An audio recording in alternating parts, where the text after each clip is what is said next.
asked her to marry me. She had been thrilled and jumped into my arms, while everyone around us smiled and clapped. It seemed perfect. Sheila was the girl I had always dreamed of, and we were supposed to be together forever. But on the first Saturday in February, I borrowed her roommate's key to sneak into her dorm room and leave a present for her. It was a small box labeled "Do Not Open Until Valentine's Day." I wanted her to enjoy the excitement of waiting to see what was inside. But the surprise was on me. When I opened the door, I found Sheila in an unexpected situation with Brian Haverson, her lab partner from chemistry class. She had told me she would be out shopping, so I was caught off guard. Sheila looked shocked and frightened as I stood there. After a moment, she gasped, and Brian quickly pulled away in surprise. "Sorry," I said. "Didn't mean to interrupt your plans." I held up the little box. "This was meant to be an early Valentine's gift for you, but I think I'll keep it." I turned and walked away, ignoring Sheila's calls after me. That was about 2 weeks ago. I had been going back and forth between crying by myself and feeling so angry that I could lash out. Sheila had tried to reach out, leaving many sorrowful messages, but I didn't want to hear any of it. There was nothing she could say that would make things right. It was clear to me that she hadn't been forced into anything. I had no interest in marrying someone who could betray me so soon after our engagement. Now, here I was at a frat party, wondering why I was even there. I wasn't really into frat life, and after a few parties in my freshman year, hoping to meet someone special, I hadn't returned since I started dating Sheila. That night, I found myself hoping for a similar chance, though I wasn't very hopeful. I stood by the keg, chatting with a couple of football players I knew unlike some others. They were decent students and good guys while enjoying a beer or two. I was thinking about leaving, not seeing much chance of meeting anyone, when I heard laughter from another room. I peered in to see a group of guys gathered, pointing and laughing at a girl in a bright green dress. She was really pretty, at least from behind. Her dress showed off her legs and her nice figure, and her straight brown hair shone as she moved. From this angle, she looked stunning. As I walked toward the room, I heard one of the guys say something mean. "If only she had a bag on her head, we'd all be interested." The others laughed loudly while the girl turned away, covering her face.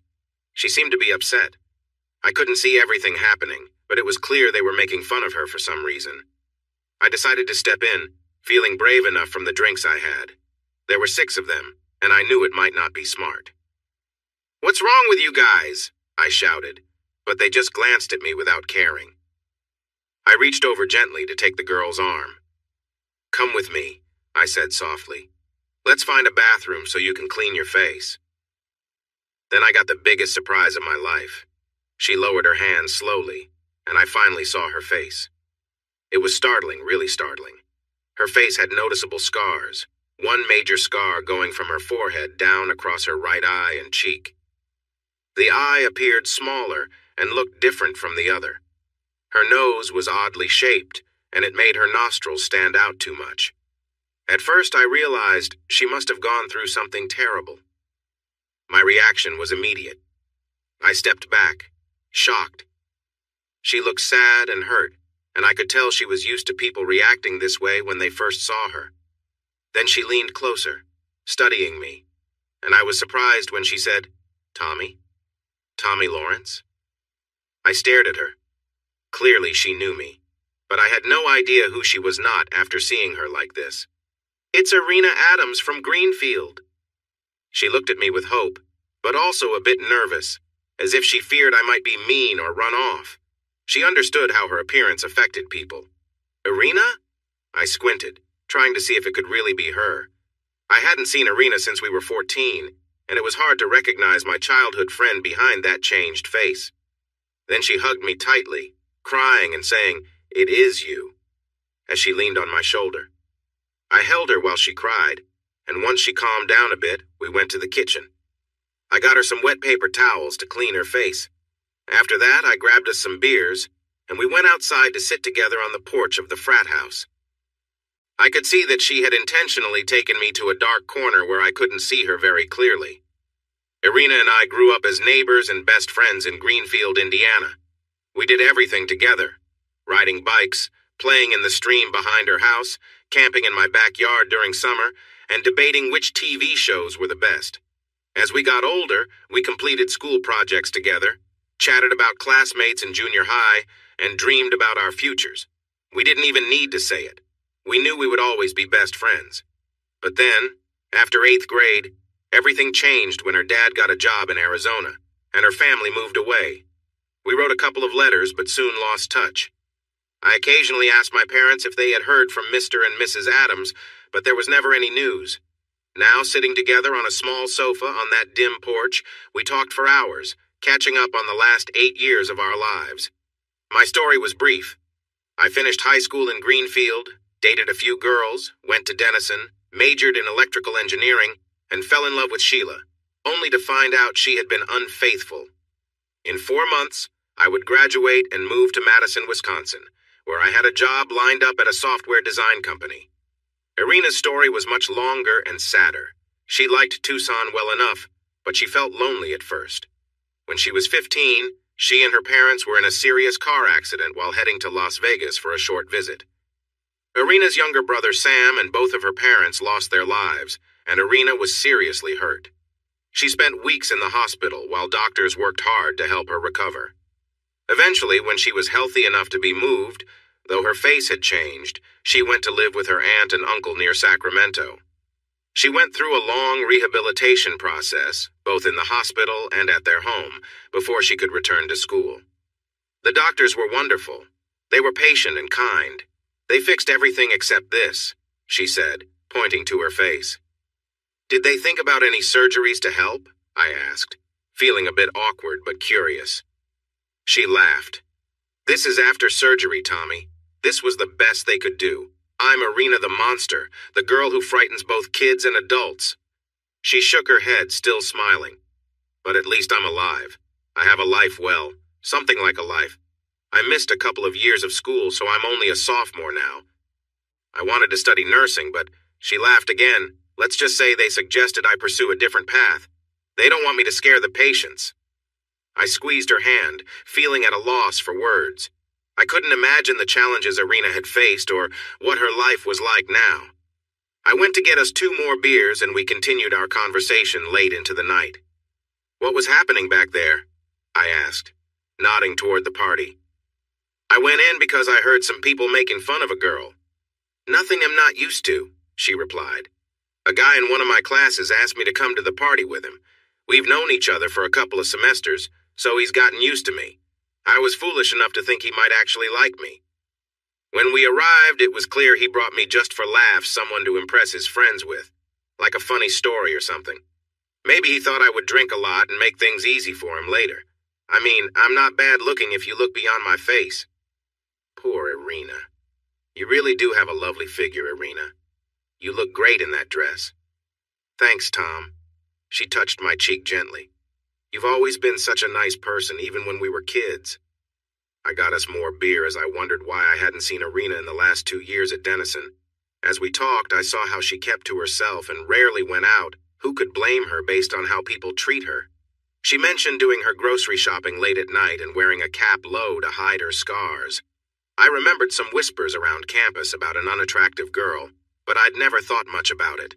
How could I have known they were talking about Irina? Finally, around 3 a.m., Irina said she was tired, and I offered to walk her back to her apartment. I don't live in the dorms. They couldn't find anyone to share with me, she said. I stood up, feeling the buzz from the beer, and when I helped Irina up, she swayed a little, too. We leaned on each other and walked away. Will you come in for a minute, Tom? Let me show you my place, Irina asked when we arrived. I was tired and a bit tipsy, but agreed, and she showed me her tidy apartment with a nice kitchen, a little living room turned into a study, and a cozy bedroom in the back. She went to change, and soon I fell asleep on her couch. A little later, I woke up in complete darkness. Irina was holding my hand, gently saying, Tom, come with me. She guided me by the hand, and suddenly we were at her bedroom. She softly pushed me down on the bed and took off my shoes. Irina, what? I started, confused. She had turned off all the lights and I could barely see her. Shh, she said, and moved a little away from me. I could hear the gentle swish of her robe as she moved closer. She settled beside me, leaning into my side, looking for comfort. Irina? I murmured, surprised. She placed a finger over my lips. "Please, Tom," she whispered. "I want to feel close to someone." I hesitated, unsure, but her hand gently guided mine, and I could feel the warmth in her touch. "Are you certain, Irina?" I asked, wanting to be sure this was what she truly wanted. She nodded, reassuring me, explaining softly, "I trust you, Tom. You've always been here for me." Despite my initial hesitation, I felt a strong desire to offer her comfort and companionship. We embraced, moving closer in the quiet darkness, letting our connection deepen. The world around us faded away, leaving only the gentle sounds of our breathing. We shared a gentle kiss, letting it calm our nerves and soothe any doubts. The closeness was comforting, bringing a warmth that words couldn't quite describe. As we lay together, lost in the moment, our bond grew stronger. The feeling of being close, of being accepted, was all we needed. After a while, we lay still, both of us relaxed and at peace. The quiet enveloped us as we held each other, both reassured by the simple, quiet comfort we had shared. Finally, I wrapped my arms around her, feeling her settle comfortably beside me as we drifted into a peaceful rest, content and grounded in the closeness we had found. She pulled the blankets up over both of us, and soon we were both asleep. I think I heard her softly say, "Thank you, Tom," in my ear. When I woke up, the sun was shining brightly through the window, warming part of the bed. The clock read 11:38, and I was alone. I put on my pants and walked into the kitchen, hoping to find Irina.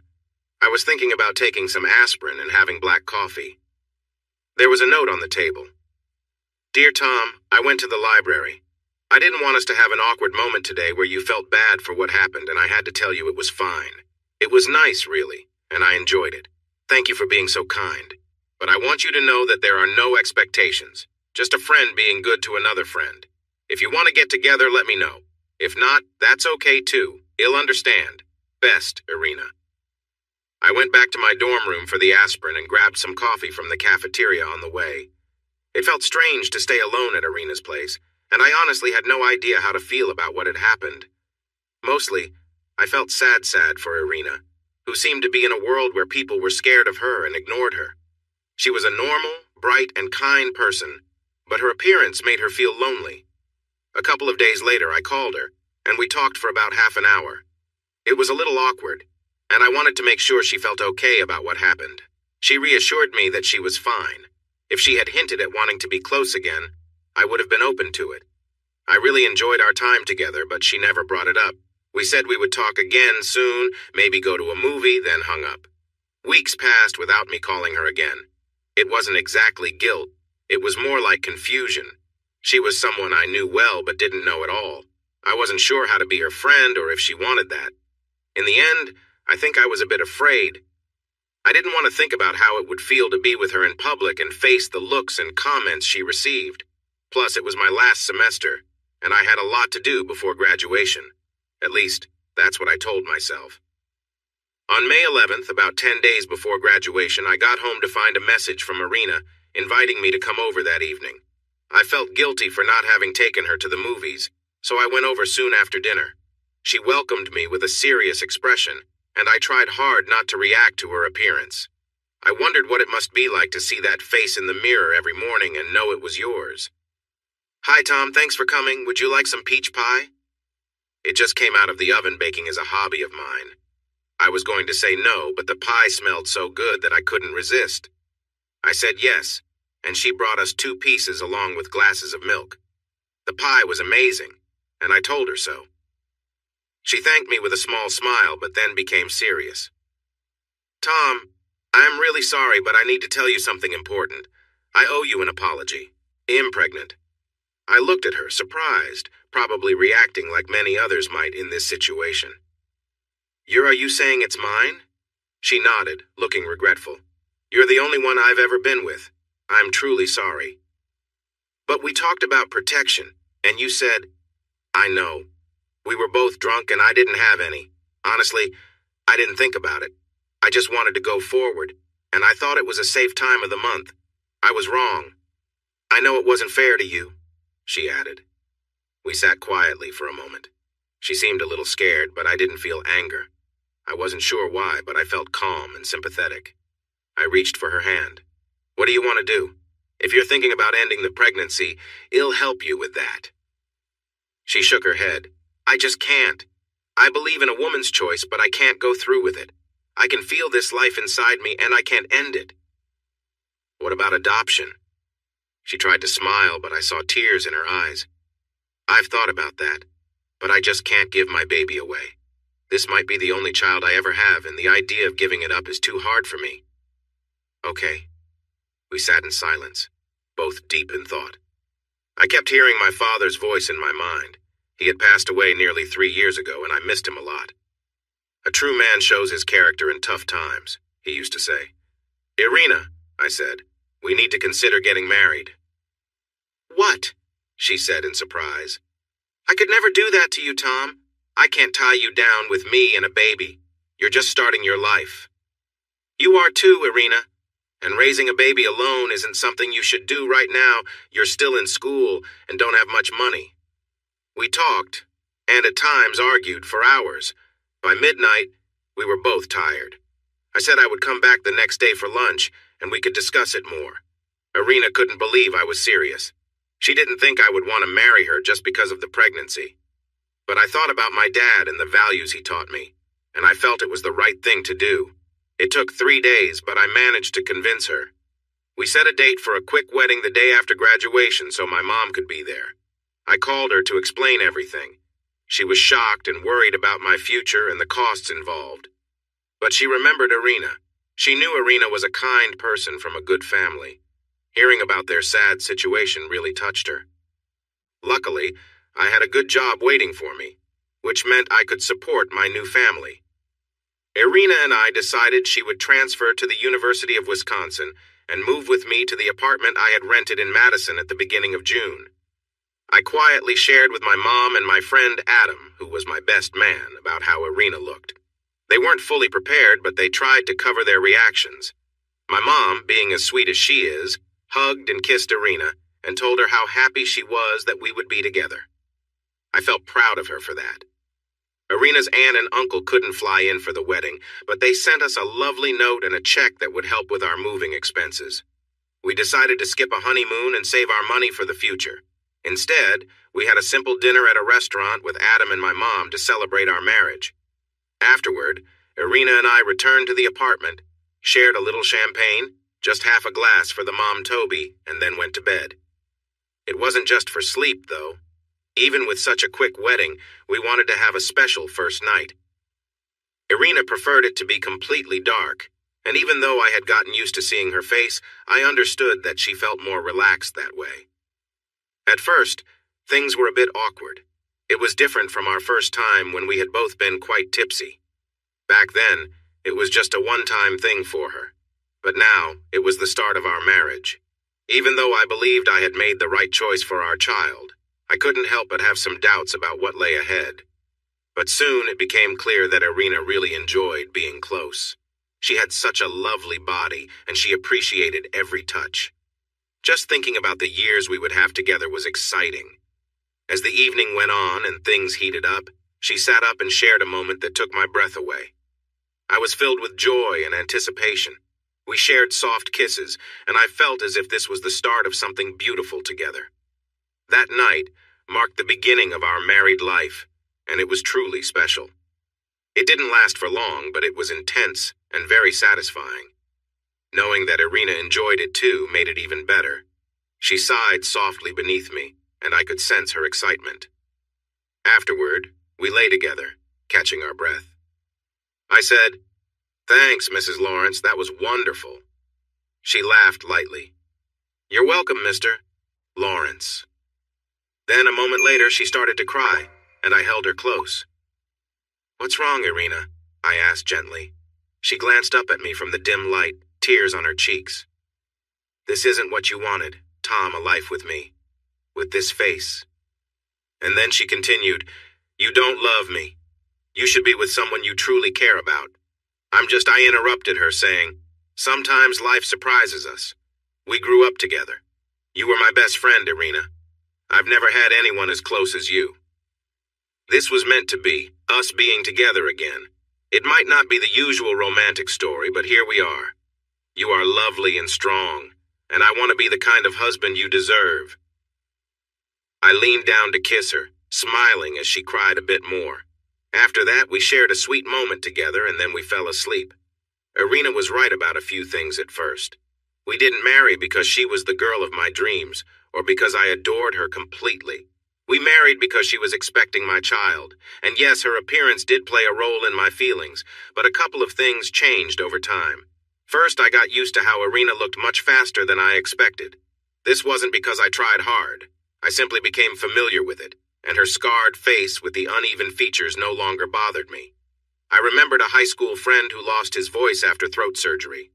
At first, his soft voice was strange, but then it felt normal, and we stopped noticing it.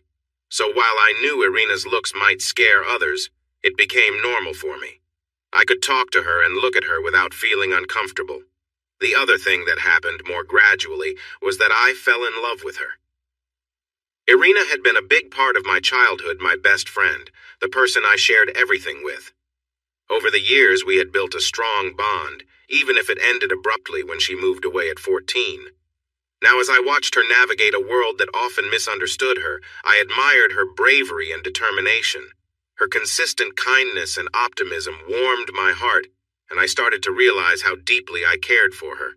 I could see that she was the one meant for me, and I wanted to share my life with her. At that time, I didn't recognize these feelings clearly because I believed we were just meant to be together. We were expecting a baby and planned to raise it together, possibly even have more children, though we never discussed it. Throughout that summer, as we packed and settled into Madison, I began my new job and Irina started her classes. We lived as a couple, growing closer and building trust in each other. Our intimacy evolved too, though it wasn't a straight path. Irina was always willing to be close, which was pretty much every night at first. Still, sometimes it felt like she was doing it out of obligation or because that's what partners do. I don't mean to say she was disinterested, not at all. She seemed to enjoy our time together, and on some nights she was lively, breathing heavily and showing her excitement. Those were certainly the best moments. However, after a month or so, Irina began to take charge sometimes. She would come home with a magazine and giggle while asking if we could try some of the new ideas she read about, like different ways to connect or sharing long massages. I love this, especially because having a partner who wants to be close is incredibly uplifting. Part of our strong connection came from the years we spent as best friends. One Saturday morning, I brought 2 cups of coffee to bed and we shared some playful time together, kissing and enjoying our closeness. Then, I gently turned her onto her hands and knees while I stood behind her at the edge of the bed. We both liked this position. I think it made Irina feel more comfortable. By August, she was 6 months pregnant, and this way allowed her belly to rest easily. Normally, she would stay still while I moved, but this time I took it slow, encouraging her to guide our movements. I started to playfully pull away from her, moving back from the bed slowly. It made her lean towards me more, and I could see she enjoyed it, so I continued. Her breathing got faster, and she said, "Tommy, stop teasing me." But I kept it going, coming close but then stepping back, making her reach for me. Her body began to tremble, and soft sounds came from her as she tried to connect with me.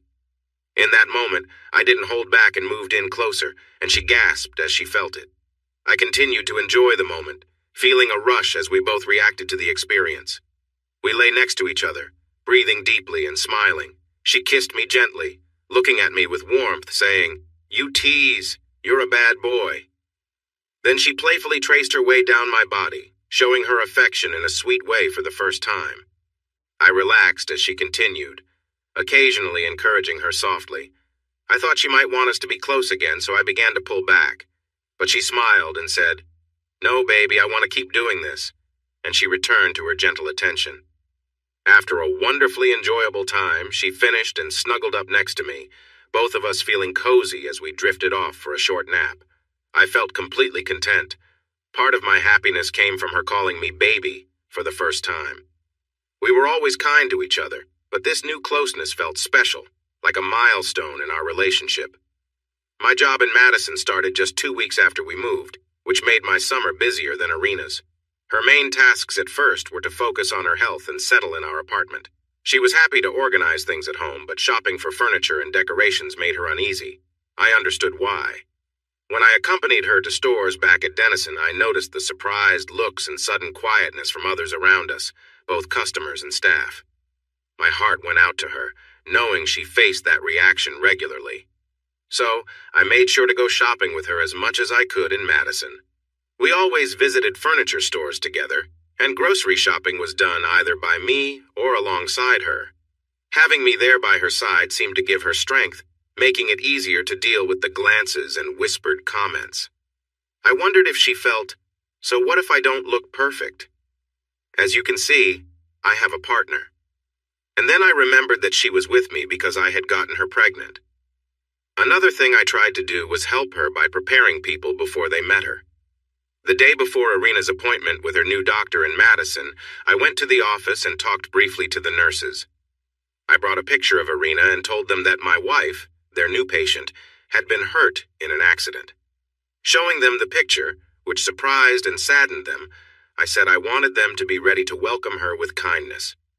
Nancy, the main nurse, understood what I meant and borrowed the photo for a moment to show to the doctor so he could be prepared for Irina the next day. When Irina and I arrived for her appointment, my visit had clearly made a difference. The staff was kind and friendly to her, and they were much better able to look at her without showing discomfort. I had the same success in early July when I went to a call center where Irina had applied for a job. We decided that with the baby coming in October, there was no point in her starting school that fall, so she would look for a job to earn some money before the baby was born. A call center was a good choice. She could work there without being seen by customers. I spoke to the supervisor who would be interviewing Irina, showed her the photo, and explained the situation. The next evening, Irina came back to the apartment happy and excited. She had gotten the job. Even better, her job was not far from where I worked, so I could take her each day on my way to the office. That way, we could manage with our single car, an old Toyota, and she didn't have to use the public bus to get to work. My job was going well, and I believed my supervisors thought highly of me. So like anyone who is unaware of an upcoming tragedy, I went through life happy, not realizing what was about to happen. I remember one evening when I felt everything was perfect in my life. It was the Thursday after Labor Day. I had gone out after dinner to get a half-gallon of mint chocolate chip ice cream for Irina because she was craving it. When I came back into the apartment, I found Irina on the floor, having a seizure, twitching and with her eyes rolled back. There was a puddle beside her. I panicked and called 911 for help, then held her in my arms, trying to keep her head from hitting the floor. Within 10 minutes, we were in an ambulance heading to the hospital. Irina was no longer shaking and appeared unresponsive, and I was filled with fear. I won't stretch out the story. We lost the baby, and I almost lost Irina. It was a very serious case of eclampsia, which happens with high blood pressure during pregnancy. Normally, there are signs that something is wrong, but this time, there weren't any. Irina's seizure was so severe that we thought she might not survive right in the emergency room. Usually, the doctors would stabilize the mother and then deliver the baby quickly by cesarean section. But in this case, it took so long to help Irina that the baby didn't make it. It was a little boy who was already gone by the time they delivered him. The doctors, nurses, and grief counselor at the hospital were very kind. They encouraged us to give our little boy a name, Walter Ivan Lawrence, after my father and Irina's grandfather, and to have a small funeral for him. We were able to donate some of his organs to sick newborns in need, which brought us a little comfort. Our friends and co-workers were supportive and patient, too. None of that changed how terrible it was. I felt shocked and sad. Irina was even more devastated. Early on, when she first told me about the pregnancy, she had said she believed this would be her only child. What she really meant, though, was that no one else would marry her or have another child with her. Unfortunately, she was right for a different reason. The frantic attempt to save our baby meant she could not have any more children. For weeks, we struggled to get through each day. Irina's aunt came to help for a couple of weeks, cooking for her and giving her a shoulder to cry on. After 10 days, I went back to work, but I felt like a ghost. Everyone said we needed time to heal, that it would help us move forward, and they were right. But it felt like it took forever. Irina needed about 4 weeks to recover at home after 5 days in the hospital before she felt ready to return to work. This became a turning point. After that, we had a routine and a way to get through each day. without thinking too much about our loss. Remarkably, we took care of each other. The grief counselor gently warned me that such a loss could sometimes drive couples apart, and she shared signs to watch for, like if one of us became withdrawn. But Irina and I worked through it together. We kept talking, and somehow we remained aware of each other's feelings. She was very thoughtful toward me, always checking on how I was doing, and I tried to do the same for her. Everything made us cry for a time. The first time we went to the movies after losing Walter, something in the story touched us both, and we quietly wept together in the theater, holding hands. Receiving a wedding invitation from my cousin brought tears to both of us. We couldn't help but think about his dream of having a family. It was almost 2 months before we were close again. For a while, neither of us felt like being intimate. Even when we tried, we didn't quite get there. As we held each other in bed, Irina suddenly burst into tears. Before long, I was crying too.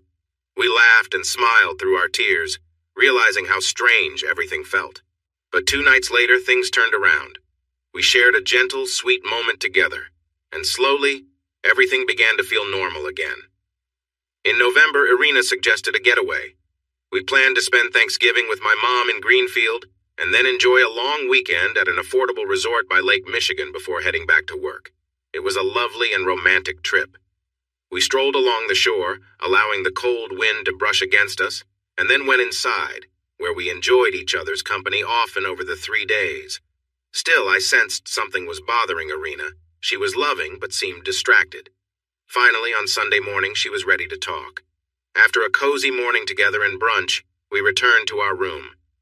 To my surprise, Irina wanted to be close again. She took her time, showing her love, then pulled me closer. We were together in a way that felt unfamiliar to me, but it was sweet. I noticed her eyes were focused on me, as if she wanted to remember every detail of my expression. Later, as we lay together, I remembered we had to pack and head back to Madison. Irina sat up and quietly said, "Tom, we need to talk." I could tell this was serious, so I nodded for her to continue. Her face was serious, but not angry or scared. "When you asked me to marry you," she said, "it was to give our child a family, both a father and a mother. We knew it wasn't because of love, or that we were life partners. You have been such a great husband, so kind and supportive during the pregnancy. But we lost our baby and we won't have another, so it hit me hard. I finally understood where this was going and I felt shocked. Had I been completely unaware? Wait, Irina, I started, but she stopped me with a sad smile. The reason you married me is gone, Tom. I want you to be free to seek the life you truly want, with someone you love when you find her. It's time for us to talk about a divorce." There was a long pause. I knew what I wanted to say, but I wasn't sure how to express it. I carefully asked, "Is a divorce what you want, Irina, or is it something you feel you need to say?" She looked away. "It's hard for me to know what I really want, Tom. I've had years to accept the idea that no one would ever love me or want to marry me. I guess I still have that hope, but I know it's unlikely. You've been my husband and my friend, and I'm really glad we found each other again. But I know your happiness doesn't involve being with someone like me." She pointed to her face. "Irina," I said slowly, making sure she looked at me. "I never imagined we would be in this situation. Yes, I married you because you were having my child, not because I loved you at first. But since you've been my best friend, it was an easy choice. I already knew what a wonderful person you are, how great a friend you've always been, and what an amazing mother you would be. And you've left out some important things. First, scars or no scars, you are one of the most beautiful women I have ever known." She gave me a small, hesitant smile, and I continued. "And second," I paused for a moment, "I truly love you." She smiled again, though it seemed doubtful. "You are a kind man, Tommy. I know you care about me. We've been through so much together. I know you have feelings too, and so do I. But you don't love me the way a man should love the woman he wants to spend his life with." I leaned back against the pillows, feeling stuck. Here we were, facing the heart of the problem. I knew I loved Irina. I wanted to spend my life with her. But she didn't believe me, and I wondered if I could ever change her mind. We talked for another hour, but neither of us changed our thoughts. She wanted to stay in Madison, She liked her job and had grown accustomed to the city. There were no family members in Greenfield anymore, and she didn't want to go to Sacramento to be with her aunt and uncle. But she wanted a divorce, and she hoped I would be able to move on and find someone else. I couldn't make her understand that I loved her, no matter what she thought about her appearance, and that I wanted to wake up next to her every morning. We drove back to Madison, returned to work, and tried to move on with our lives. Almost every day, Irina talked about getting a divorce. She was always calm, never angry, and each time, I tried to show her that I wanted to stay together. She printed information from a website that explained how simple it was to get an uncontested divorce in Wisconsin, as long as there were no children involved. In just a few months and a few $100s, you could start your new life, she said. Maybe you won't rush into marriage again, she suggested. You could enjoy being a single guy with a good job. Perhaps you'll have fun meeting new people. I laughed and responded, but how is that going to matter if I can't be with the one person I truly care about? With a smile, she said, you'll still have me around for a little while. That should be enough. No matter what I said, nothing seemed to change her mind. A few days later, I decided to try another approach. I interrupted her talk about divorce and asked, Irina, do you love me? She paused, surprised. It doesn't matter, she replied. Of course it matters. It's really the most important thing, especially since I love you. I want to know if you love me, if you'd be happy to stay with me, or if you want to be single again to find someone else. Tommy, she said, I'm not going to do that, unless there are dances for people who look very silly. You still haven't answered. Do you love me? There was a long silence as she looked out the window. Finally, she said, Yes, Tom, I do. But that doesn't change anything. Weeks passed and I struggled to break this deadlock. How do you convince the person you love that you truly care? I did everything I could think of. I was warm, kind, and supportive. I surprised her with flowers, and I showed her love in many ways. Irina remained a caring partner and a good friend, but she still didn't believe me. At the end of January 2001, I made a reservation at the finest French restaurant in Madison, ensuring we had a private table. I even arranged for a salary advance from my supervisor and took it right to a jewelry store. Taking a deep breath, I spent a large amount on a beautiful engagement ring, much bigger than the small one I had given Irina the summer before. That evening, we dressed up and went out for dinner. We enjoyed some champagne, good wine, and delicious food, having a wonderful time. As we sipped coffee, I leaned across the table and took her hands in mine. Irina, I said, you did your research and saw how quickly we could get a divorce if we wanted to. Well, I did some research too. It turns out that a contested divorce takes a lot longer. I looked at her and said, You know, I can keep holding on to this for as long as it takes years, even unless you're willing to spend a fortune to change things. And let's be honest, neither of us wants that. I gave her a playful smile. So why don't we just let go of this whole idea? We can save ourselves time and money. Then I moved around the table, kneeling down right in front of her. Her eyes widened with surprise, and I pulled out a small box, opening it to reveal a beautiful ring. Irina, would you do me the honor of staying my wife? A long silence followed as she stared at the ring, then at my face, which I kept relaxed and hopeful. I felt calm. I knew that no matter her answer, I wasn't about to give up. After a while, I saw something shift in her gaze. She began to tear up, and with a shaky voice, she whispered, "Oh, Tommy," before wrapping her arms around me tightly. As I held her, she cried softly on my shoulder and then whispered, "Yes, yes, he'll stay with you, Tommy." When she'd dried her eyes, we had a sweet moment of slipping off her old engagement ring and replacing it with the new one. We admired it together, even showing it to the waiter when he returned with the bill. During the car ride home, we didn't say a word. Irina held my hand tightly the entire way. When we finally got back to our apartment, she pulled me in close, kissed me with intensity, and said with a smile, "Go freshen up and then meet me in bed." That night was filled with an energy that surprised us both. The warmth and excitement between us seemed to flow freely, and we simply enjoyed each other's company, laughing and holding each other close. It was a night of shared joy and love, a memory to cherish. We drifted off to sleep afterward, both happy and comforted, grateful for the bond we'd strengthened. The third time we were together, I was so tired that I just lay back and let her enjoy the moment. I couldn't help but watch her beautiful smile as we connected. The next morning, I woke up to soft kisses on my ear, and we spent a good hour in each other's arms before I finally asked for breakfast. That Friday night felt like a real celebration for us when we fully shared our hearts and made a commitment to each other. It marked the beginning of our true marriage. It might sound like a cliché, but things did change after that night. Our bond deepened, and what was already good between us became even better. Irina grew more comfortable with the reality that my feelings for her were genuine. I truly loved her and enjoyed having her by my side. Our friendship, always strong, grew even stronger. The romantic side of our relationship blossomed. We treated each other like partners, both in everyday life and in our quiet moments together.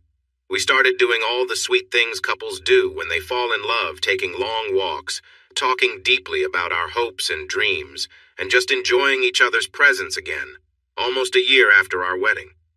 Our trust in one another deepened, and I felt incredibly lucky. Irina's understanding that I admired her made her more confident. She began to embrace her beauty and show it off, teasing me in playful ways and enjoying our closeness together.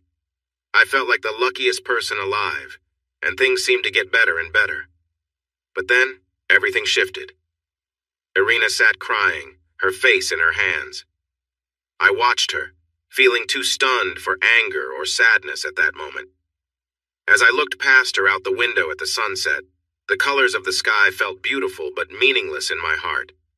She raised her head, revealing her lovely face, the face of the girl I had loved since childhood. She quietly apologized, her voice barely a whisper. Suddenly I felt overwhelmed. I couldn't stay there any longer. I stood up and moved toward the door, hearing her call out to me, "No, don't go, Tommy! Please don't go!" The Porsche was still parked in front of the house, and I quickly drove down the driveway to the canyon road, speeding dangerously. I didn't know where I was going, then I remembered the cliff. It was our favorite place in Malibu, the best spot in California.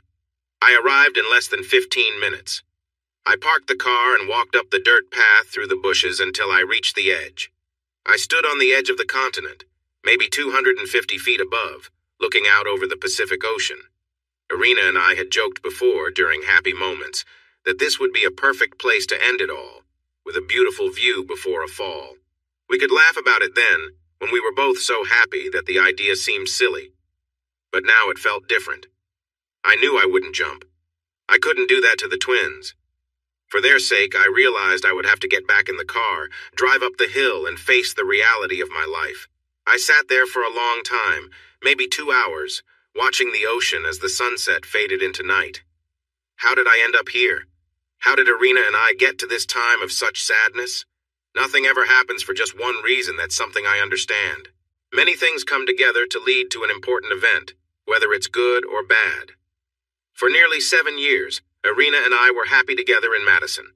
My work was going well, and later it became truly successful, which I'll share soon. Before that, I was earning enough for us to buy a small house south of the Arboretum, in a nice area. A year after we lost our baby, Irina went back to school to study accounting. It was hard for her socially at first, like it had been in college. But this time she had me to support her. She did really well, finishing in 2 years and graduating with honors in May 2003. She was looking at job offers from 3 good companies in Madison when a big surprise came our way. Irina had joined a small Russian Orthodox church in Madison and made several friends there. Her interest was more cultural than religious before her mother passed away. Russian art and language were part of her life, and she wanted to keep that connection. I went with her sometimes, but mostly she attended church on her own. About a week after graduation, Irina returned from Sunday service with a strange look on her face. She seemed both joyful and serious at the same time. She made us a lovely lunch, then took my hand and led me into the bedroom for a cozy afternoon together. When we finished and were lying back, relaxed in each other's arms, she finally shared what was on her mind. "Tommy, is it okay if we talk about something serious?" "Of course," I replied. It turned out that the 17-year-old daughter of Irina's friends, the Lemontovs from church, was expecting twins. Tatiana was a bright girl who had taken some college courses and got into a complicated situation with her married history teacher. Worried about how her parents would react, She waited until the 4th month to tell them about the pregnancy, and by then, it was too late to think about other options. They're planning for her to give the babies up for adoption, and well, Tommy, do you think we could think about taking them? Irina looked at me, both hopeful and anxious. We had talked briefly about adoption after Walter's passing and agreed it was something we might think about in the future. But now, nearly 3 years later, I realized we had never revisited the topic. How did I feel? I felt excited, my heart racing. I loved Irina and our life, but the idea of having children and a real family felt fantastic. I'm not sure, I said seriously. I've heard many mothers seem to forget about their partners once the kids arrive. You might change things between us. I don't know if I can handle that. She seemed ready to respond with frustration, but then noticed the smile on my face and laughed instead. You cheeky boy. For a moment I thought you were serious about that.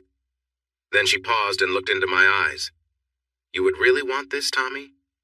I would love to have children with you, sweetheart, and the thought that they would have some Russian heritage makes it even better.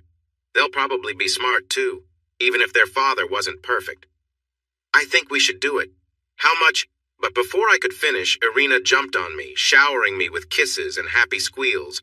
We embraced again, sharing our joy without needing to say more. Earl and Lily were born on August 22nd, and they became part of our family that very day. It was difficult for Tatiana to part with the children, but she got to know Irina and me and felt comfortable that we would be loving parents. She also knew she could visit whenever she wanted. For the first year or so, Tatiana came to see them at least once a month, but then she went off to Duke University, and we didn't hear from her much. Irina decided to wait at least a year before taking an accounting job. She was eager to be a full-time mother above all else. Everyone who has had a baby can understand the busy and confusing time we had in our home during the first few months, along with the happiness we felt. Our babies were lovely and clever, and we were captivated by them. As they grew, we were also amazed by the special connection they had, like many twins do. Although we were always tired, we were extremely joyful. In my job as a software designer in Madison, I worked with a man named Rick Torgerson, who had just graduated from Wisconsin. He was a year older than me, and we quickly became a great team. Rick had wonderful ideas, though he was not always practical. My realistic approach helped turn his creative thoughts into workable solutions. Soon, we were well regarded in our department. More than just being colleagues, we enjoyed each other's company. I introduced Rick and his girlfriend Lisa to my friend Irina, after explaining a bit about her appearance. The four of us often got together on weekends for dinner or to watch movies. One Saturday afternoon in June 2004, when the twins were about 10 months old, the women were playing with the babies while Rick and I chatted about work, specifically some search algorithms our company was developing and how they compared to Google's. Then, something clicked between us. It's a flaw, isn't it? Rick said, and I nodded in agreement. Yes, I was thinking the same thing. Their search combination isn't as good as it could be, especially compared to the rest of the system. I think we could improve it. We sat at my dining room table for over an hour, drawing, writing ideas, and having an excited discussion about it. We lost track of time, and Lisa and Irina laughed at us while having dinner with the twins in the kitchen. The next day, Rick and I met again for several hours, and by the end of the afternoon, we felt we had a promising idea. We had a long talk about whether to share it with our supervisor at work or to keep it to ourselves and work on it during nights and weekends. I believe that since the idea started from work we did on company time, we should figure out an agreement with them. After some discussion, Rick agreed. By the end of that week, we met with our project supervisor, Roger Handler, to discuss the idea. We shared the basics and suggested that we would give 20% of any profits from our work, but we would handle the patents and keep control of everything else. It took several more meetings, including 2 with lawyers, but we finally reached an agreement. We decided to let the company have 25% and to have the first option to buy or license the software, instead of selling it to a larger company. Rick and I agreed that we could use half of our work hours on the project, but the rest needed to go to our other tasks. After 8 months, we had our first patent in progress. By 21 months, our improved search algorithm, protected by 4 patents, was put up for auction. It was no surprise when Google bought it. They didn't want another company competing with them. I will always remember the moment I realized a deal like this was coming. It was 3 or 4 months before the sale, but Rick and I understood that our hard work was about to pay off. I came home with flowers, a bottle of sparkling drink, and some strawberries and said, "Let's put the twins to bed. We need to celebrate tonight." We had a quick dinner, spent time with the twins, and got them to bed by 8:30. Then I took Irina to the shower, and we enjoyed our time together, having fun. After that, I brought the sparkling drink and strawberries to the bedroom.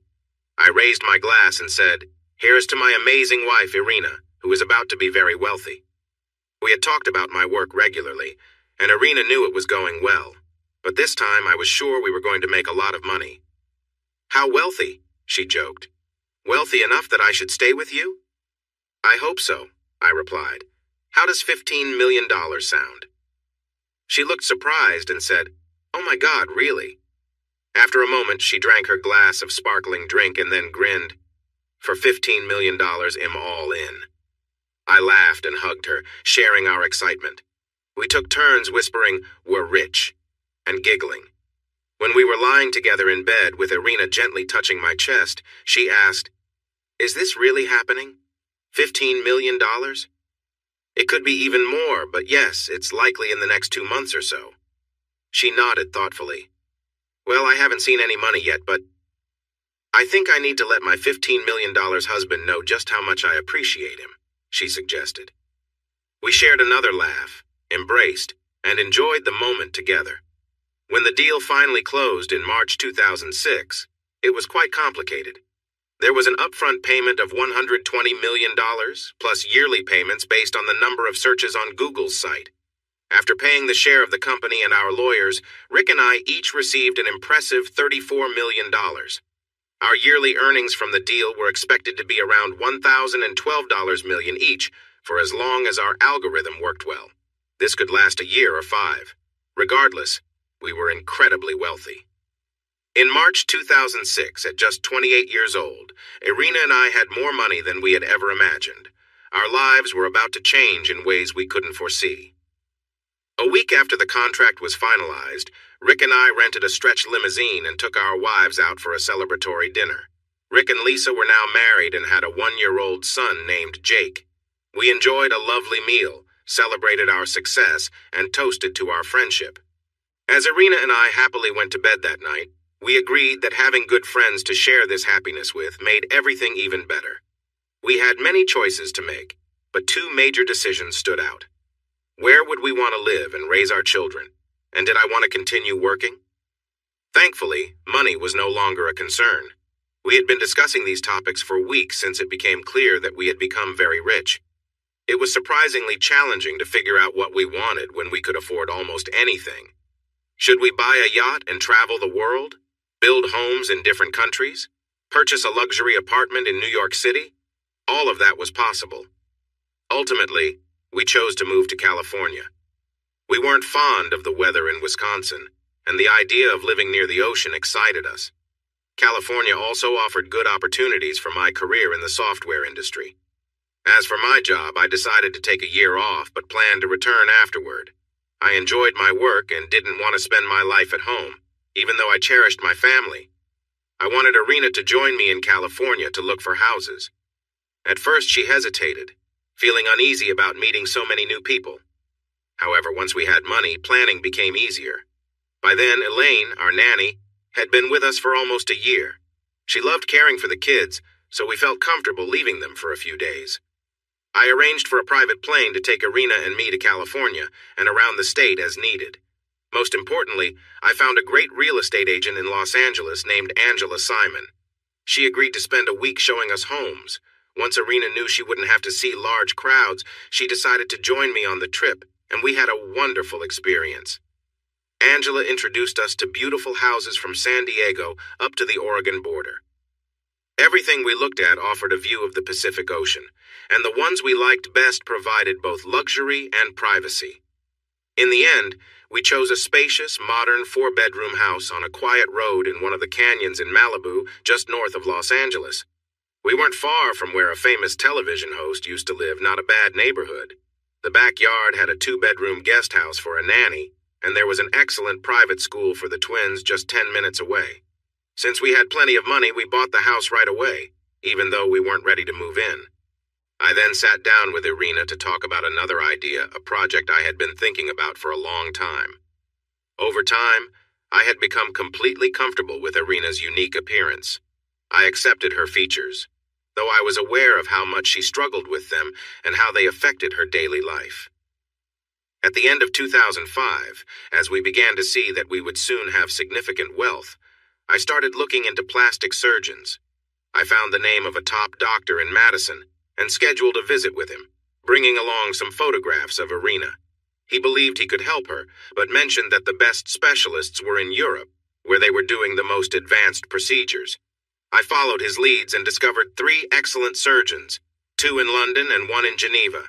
I reached out to all of them, sending photographs and asking for their advice. The response I liked best came from Dr. Ingrid Mühlhausen in Geneva. I did some research on Dr. Mühlhausen. Everyone seemed to agree that she was one of the best in the world. One day in April 2006, after Irina and I had a few weeks to adjust to our new wealth, I took her for a walk to a quiet spot with a lovely view of Lake Wingra. "Hey, I want to ask you something. I hope it doesn't sound silly."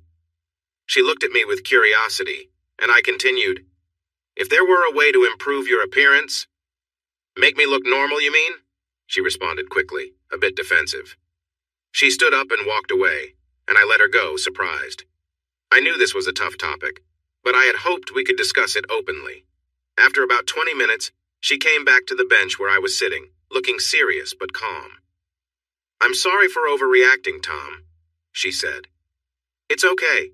I understand that you deal with this every day. I never want to make things harder for you," I replied. She smiled and gave me a quick kiss on the cheek. "I know that, and I'm sorry. Why did you bring it up?" I took a breath and said, "I wanted to know if you want to explore some options for help if you could." I paused and looked at her. "Have you been thinking about this, Tom?"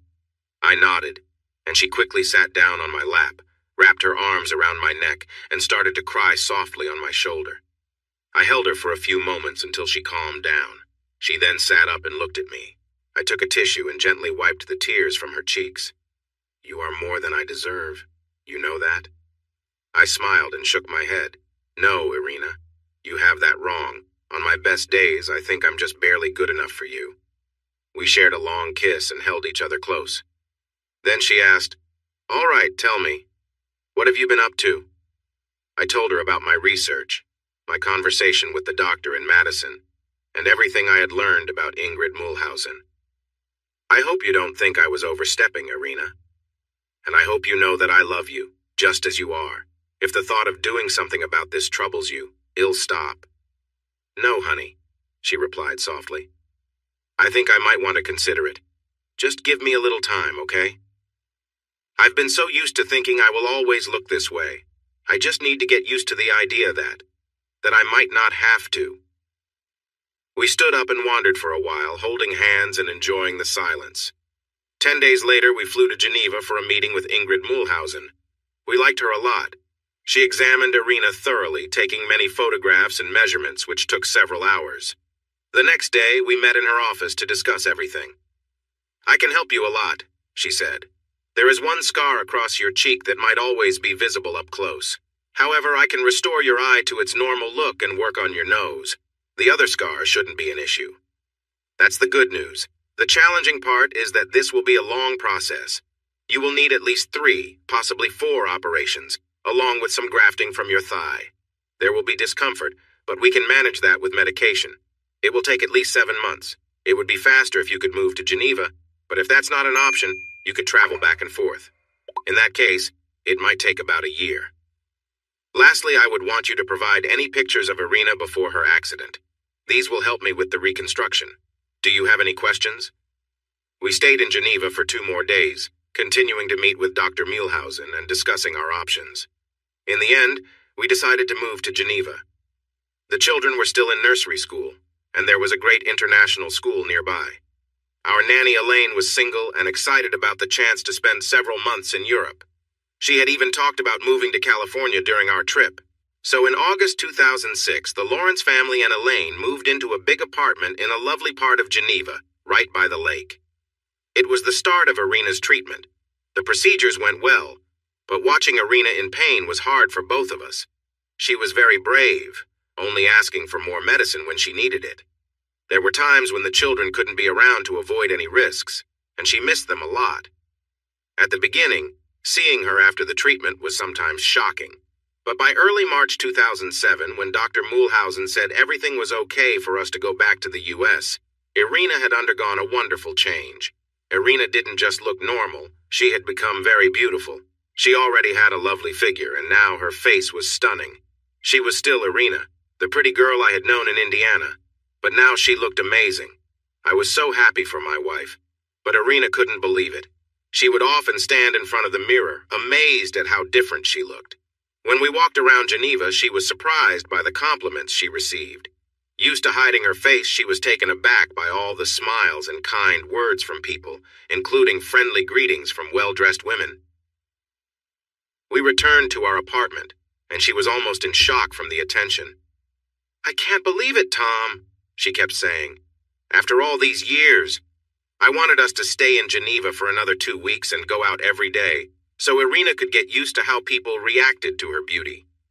We talked a lot about how she would face our friends back in Wisconsin. The first people we met in Wisconsin were Rick and Lisa Torgerson. When they walked into our home and saw Irina, their mouths dropped open. There was a moment of silence, and then Lisa ran to hug Irina. "Oh my God, you're so beautiful," she exclaimed, and Rick quickly agreed. My eyes filled with tears seeing their genuine happiness for Irina and her joy at their reaction. It was a special moment for all of us. In June 2007, we said goodbye to our friends in Madison and moved to our new home in Malibu. Rick and Lisa, who were also able to choose where they lived, decided to stay in Madison. They had both grown up in Wisconsin and loved being near their families. Rick was busy with his new software startup and enjoyed working with his energetic team. We promised to visit each other often, even with the distance. When we arrived at the house in Malibu, our realtor Angela Simon met us there. She was struck by Irina's warm personality and kept saying how excited she was to introduce us to others in the area. That was exactly what he had hoped for. Angela was well connected with the social circles in Los Angeles, and I thought she'd be a perfect friend for us as we settled in. Thanks to our work, I wasn't entirely unknown. After selling our software to Google, Rick and I had gained some recognition in the tech world.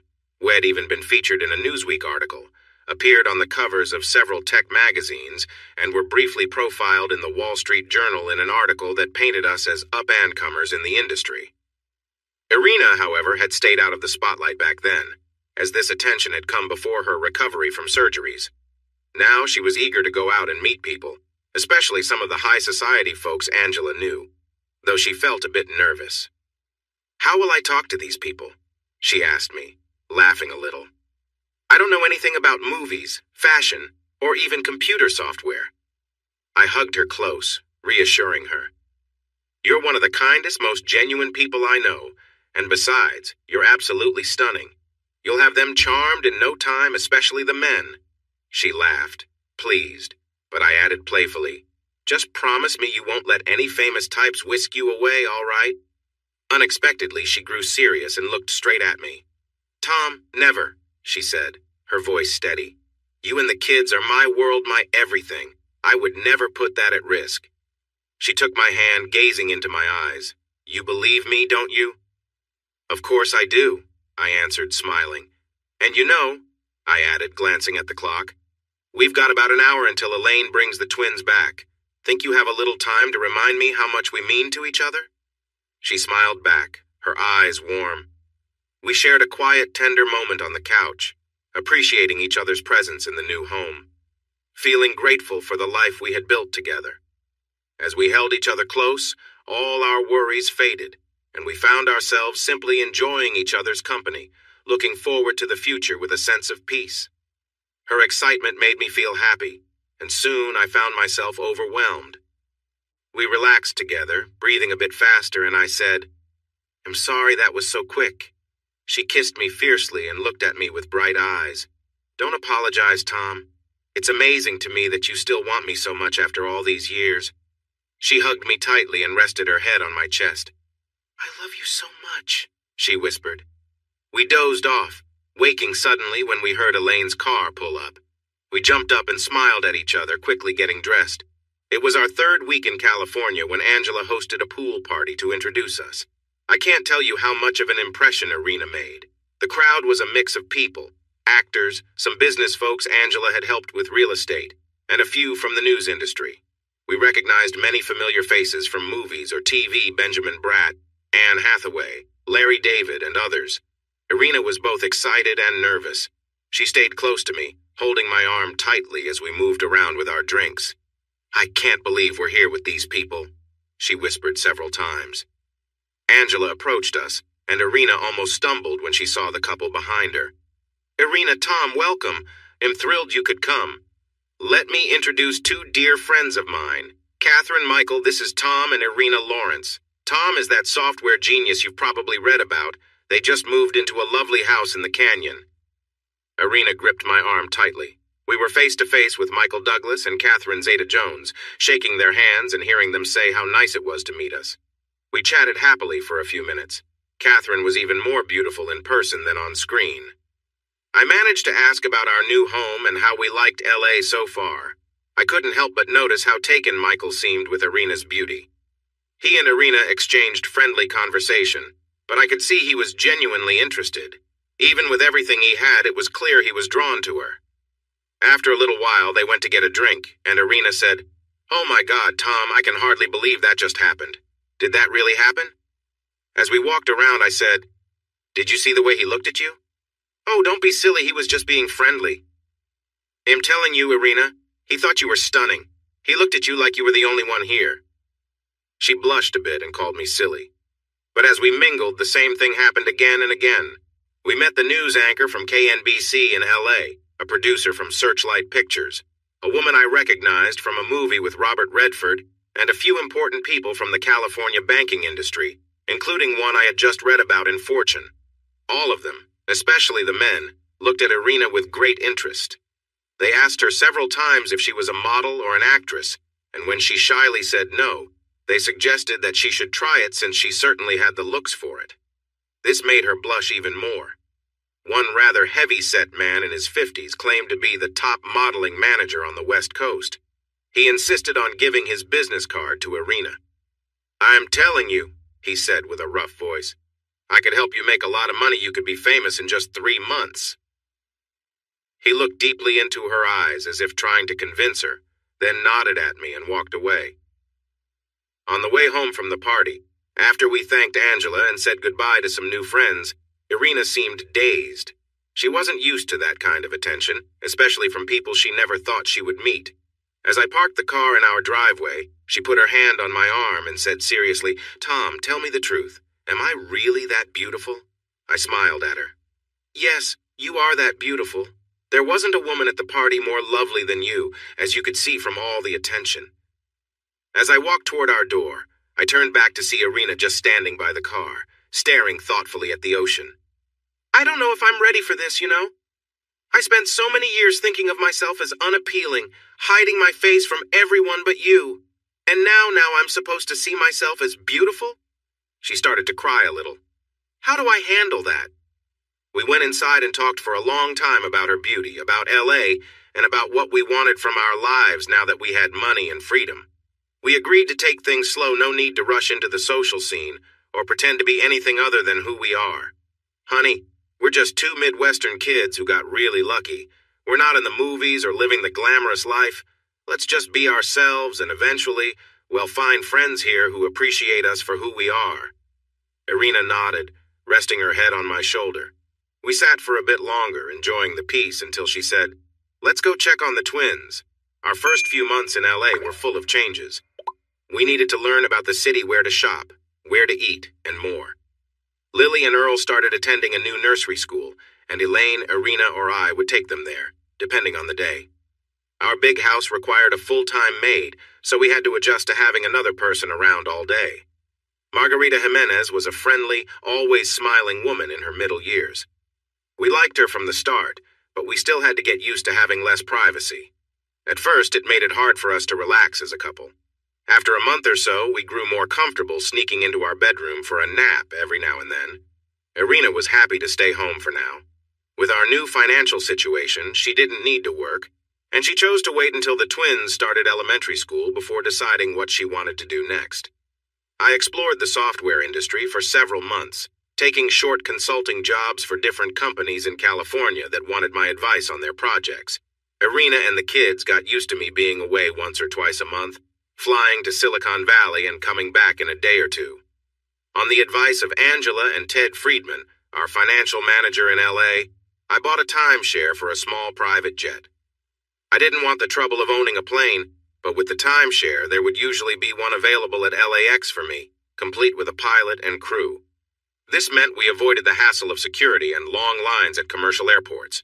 Irina and I also hired Jason Davidson as our full-time driver, in a royal blue Escalade that Irina chose. Jason was a laid-back man in his late 40s, recommended by several celebrities he had worked with over almost 20 years. He was always ready when we needed him, whether to take me to the airport, drive Irina shopping downtown, or take the whole family to Palm Springs for the weekend. Jason seemed to know every street and highway in LA, as well as many celebrities. He entertained us with amusing stories about famous people, and Irina was always impressed that he had met them. In January 2008, after we had been in LA for about 6 months, Rick Torgerson came to visit for a couple of days. While we were sitting on the deck talking after dinner, he had a proposal to share. "Please let me finish before you say no. Okay, Tom? TSS is not going as well as I hoped, and I think I know why." Torgerson Software Systems was Rick's startup, which he had started in Madison after we both left our jobs. The people I've hired are smart and eager, but I can't really connect with them. They all seem scared of me, and none of them have the practical problem-solving skills I always relied on you for. Raising the money we needed was tougher than I thought it would be. So, besides enjoying time with you, Irina, and the twins, I'm here for another reason. I want you to join the business and be my partner. He noticed my surprised expression and added, "Wait, I'm not talking about moving back to Wisconsin. I'm thinking of mostly working together from a distance. We both know we can accomplish a lot with email and video calls. I think a couple of trips each month would be enough, just for a few days each time, and I could come out to see you too." At first, I was hesitant, but as we discussed it more, it began to sound like a good idea. Working with Rick had always been fulfilling. Our skills complemented each other perfectly, and we had successfully finished many projects, not just the big one we sold to Google. Rick stayed for another day and a half, discussing everything with me and Irina, who I insisted on including in the conversation. By the time he left, we had generally agreed on a new company, TLI, Torgerson Lawrence, Incorporated. This company would take over Rick's existing one. It would be based in Madison, and we would be equal partners, with him managing things from the office and me handling things from outside. I would also work on raising investment money in California, and we both felt confident that our names would help with that. We decided I wouldn't need to go to Madison more than 3 days a month, and we'd make exceptions for emergencies or important deadlines. Most of our work would be done remotely or when Rick visited California. We let the lawyers handle the details, and within 6 weeks I was back to work, which made me very happy. I had started to feel a bit bored in Malibu, even with the consulting, so working with Rick again was exciting. I turned the lower level of our house into an office, so my daily walk to work was just 16 steps down the stairs. Plus, I could come upstairs for lunch with Irina and the kids, or even to relax with my wife whenever we wanted. Our social life continued to surprise us. Irina and I made quite the entrance at Angela's party, leading to several more invitations over the next couple of months. We must have attended nearly 20 parties and met many of the most stylish and wealthy people in LA. Irina had asked Angela for help in finding nice dresses for all these events, and she quickly became comfortable shopping at the fancy stores in Beverly Hills. It helped that we had a lot of money, but even more that she looked beautiful in everything she wore. Her looks were stunning. We formed many new friendships and connections. Among our closest friends, none were famous celebrities, just people we liked and felt comfortable with. One couple had a son who became friends with Earl and Lily at preschool. Another family had recently moved from Indiana to LA and found a house with Angela's help. Talking to them about life in the Midwest was a nice way to relax and escape the busy LA lifestyle. But we also made friends with some of the biggest stars in LA, people whose faces we often saw on magazine covers like Glamour and GQ. They were TV actors, screenwriters, and some were even well-known movie stars. Jamie Brayland and Barbie Raines were two of the hottest movie stars in recent years. Jamie was often compared to Brad Pitt or Tom Cruise, and he had even starred in the last two Mission Impossible movies. He was recognized as one of the most attractive men alive. Barbie was also very popular, known for her roles in romantic comedies similar to Meg Ryan's films. They had appeared on the cover of People magazine several times, and it seemed like the media hoped to turn them into the next famous couple. Jamie was tall and fit with wavy brown hair and a playful smile that seemed to charm many. Barbie had black hair, dark eyes, high cheekbones, and an elegant appearance. We met Jamie and Barbie at a party in November at the Douglas Zeta-Jones house. We were surprised when Barbie called us a couple of weeks later to invite us to a small dinner party. From that moment, our connection grew into a true friendship. Irina and I got past our initial excitement and started enjoying their company. It helped that Barbie grew up on a farm in southern Ohio, where her real name was Jane Ann Stasky, and Jamie was raised on a ranch in Texas. They were not originally from LA and often expressed their skepticism about the constant media attention they received. We went out to dinner, sailed on their big sailboat, which Jamie named Sweet Barbie, and took helicopter trips to Catalina Island for picnics with the kids. Since Barbie and Jamie didn't have children of their own, they really seemed to enjoy being around Lily and Earl, at least for a little while. Irina asked me several times why I thought they liked us. They could be friends with anyone: Julia Roberts, Arnold Schwarzenegger, even the president. Why would they want to be friends with us? I'm not sure, but I think they appreciate that we treat them like normal people. We probably come across as grounded, not wrapped up in the Hollywood lifestyle. And I bet they don't get much attention like that, always surrounded by movie stars and the media. And then there's your looks. Irina stared at me without speaking. Oh, come on, Irina. Haven't you noticed how Jamie looks at you? Tom is married to Barbie. Why would he look at me that way? I laughed. You're joking, right? Here are 3 reasons. First, you are incredibly beautiful. Yes, Barbie is a famous star, but she can't compete with you. The way you looked in that bikini on their boat had everyone, even the Pope, taking notice. Jamie couldn't take his eyes off you for hours. Second, Jamie is a man. It doesn't matter that he has a lovely wife. Most men will always notice other women, especially ones like you who are fun to be around. And third, you know he likes to flirt, right? She looked surprised. Really? Who told you that? Angela mentioned it, and then a few others confirmed it. They all said he gets involved with other women behind Barbie's back, nothing serious, but he has strayed more than a few times. That's terrible. Does she know? I shrugged. I honestly don't know. It's hard to believe she's completely unaware, but maybe they have an agreement, or maybe he's just really good at hiding things. I pulled her close. In any case, this isn't our issue.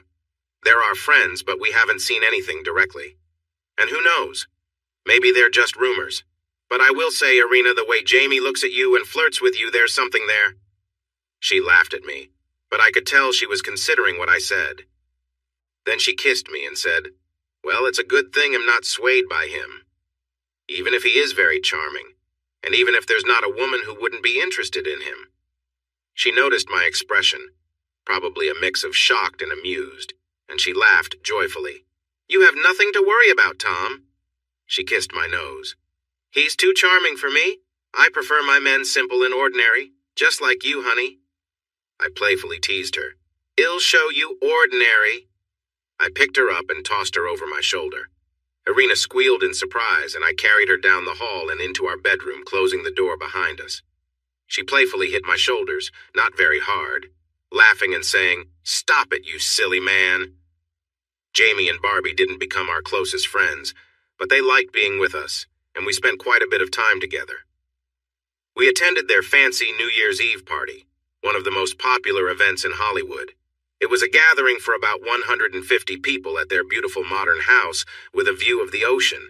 and nearly everyone there was someone famous or known from movies, except for us. When Irina and I arrived, dressed up and feeling a bit anxious, Barbie greeted us at the door with a warm smile and gave each of us a kiss. As she guided us through the house, she whispered, "Are you both planning to stay over tonight after the party? Jamie and I would love to have some time to chat with you." Surprised and pleased, we agreed. We usually had Elaine stay in the spare room next to the twins whenever we were out late, so it was fine for us to spend the night. I stepped outside for a moment and told Jason he could take the rest of the night off, and he smiled back at me in appreciation. The party was wonderful. For Irina and me, it felt like we were in a magazine, watching everyone with wide eyes, enjoying the champagne and delicious food, and chatting occasionally with a few familiar faces. As the party started to wind down around 2 a.m. and the last guests were leaving, Jamie looked at us with a grin and said, "Finally." He led us to the cozy patio that overlooked the swimming pool, with the dark ocean sparkling under the stars. What a sight. He stepped away briefly and returned with 4 champagne glasses filled to the top, a final toast for the night. "To good friends," he said, and we all sipped our drinks, thanking them for a fantastic evening. Barbie pretended to roll her eyes.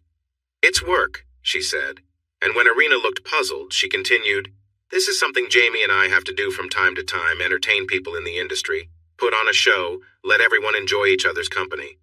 But it's not what we do for fun." Jamie chimed in, "We'd much rather be alone or with a few close friends like you two." We were touched by their words and assured them that we felt the same. We talked casually about the party and the guests, and after a little while I started to feel very relaxed. "I think I might have had a bit too much champagne," I said, and Jamie glanced at Barbie with a smile. "Or something," he replied. We continued chatting, and I noticed Barbie moving closer to Jamie on the couch, resting her head on his shoulder. Before long, they seemed lost in their moment together, laughing quietly. I looked at Irina, expecting her to feel awkward, but to my surprise, she was watching them intently, a thoughtful look on her face. Jamie noticed my puzzled expression and smiled. "Just a little something extra to enjoy the night," he said. "What does it do?" I asked. I knew I should have been worried or concerned, but I felt calm and relaxed, enjoying the light breeze on my face and the soft sofa beneath me.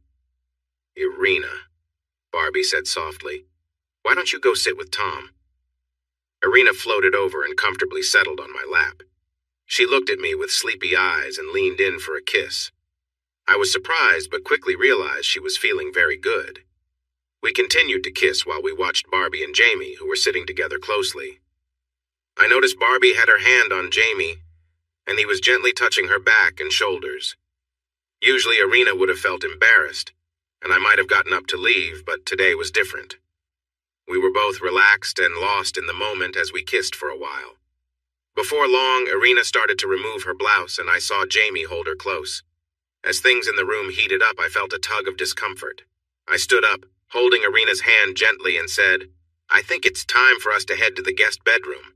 Jamie looked a bit disappointed but responded, "Sure, man, feel free to stay a little longer."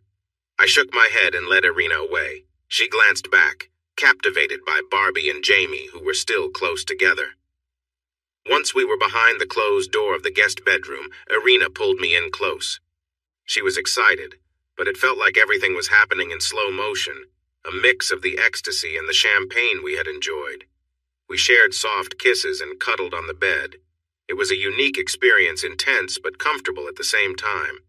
I felt happy just to be close to her, enjoying the moment and everything around us. We took our time, feeling relaxed and connected without rushing. Eventually we fell asleep, still holding each other, not even sure if we had reached the end together. When we woke up around 11 the next morning, the house was quiet. Irina and I got dressed and decided to leave without bothering Barbie and Jamie. She wrote a thank you note as I called Jason to pick us up. That afternoon we were both quiet and thoughtful. I guessed Irina was thinking about the adventure from the night before, just like I was. We finally talked about it later when the kids were in bed. "I guess it was, I don't know, fun, kind of exciting," Irina said, sounding unsure. "You don't seem to really believe that," I replied. "Well, being close to you felt great," she said, smiling at me. "It was so nice and relaxing. I never knew ecstasy could make me feel that way. But then she added, "But I'm not so sure about what Jamie did." "You mean the ecstasy in our drinks?" "Yes, that without asking us or telling us. And then what he and Barbie started doing right in front of us. I wondered if they had plans for something more romantic, but I kept quiet." Irina seemed to be thinking the same thing. "Do you think they were going to ask us to join them?" she asked. "It crossed my mind," I said. "How would you have felt about that?" "If it hadn't been for the drug, that idea would have made me want to leave immediately. But I felt so relaxed." "I truly don't know, Tom. If you hadn't taken me to the bedroom." We discussed it for a long time. In the end, we agreed that we weren't mad at Jamie and Barbie exactly, but we knew that being part of something like that wasn't what we wanted. A few months later, we had another adventure with Jamie and Barbie on a yacht in the Aegean Sea. As you can imagine, it's hard for them to find privacy while on vacation without careful planning. They wanted to spend 2 weeks cruising the Aegean, and Jamie's assistant found the right boat. To keep their plans a secret, they asked us to rent it in our names. They made detailed plans to reach the boat, and then they would have it for 2 weeks while we flew in for the second week. I was busy with my startup with Rick and couldn't afford more than a week away. In the end, Jamie and Barbie's public relations team leaked the story that they were hiking in the Himalayas. They actually flew to New Delhi, then took a chartered plane that was supposed to go to Nepal. After taking off, the pilot received new instructions to fly to Istanbul. They then separated, dressed differently, and traveled on their own to a small town on the east coast of Greece, where the boat picked them up. What a lot of trouble. Irina and I were happy we didn't have to deal with all that just to go on a trip. But it worked. Nobody knew where Jambi really was. When it was time for us to meet them, Irina and I left Athens in a hired speedboat. The driver thought he was taking us to Santorini. Instead, we met at a planned spot and took a small boat to the yacht. When we arrived on a bright, sunny April afternoon, Jamie and Barbie were nowhere to be found. The crew member guided us to our cabin, showed us everything inside. It was really nice, and told us lunch would be ready on deck in 20 minutes. "Can you believe this, Tom?" Irina twirled around the cabin, amazed by the beautiful wood, the big bed, the mirrors, and the decorations. It felt like a fancy hotel. The bathroom even had a big tub.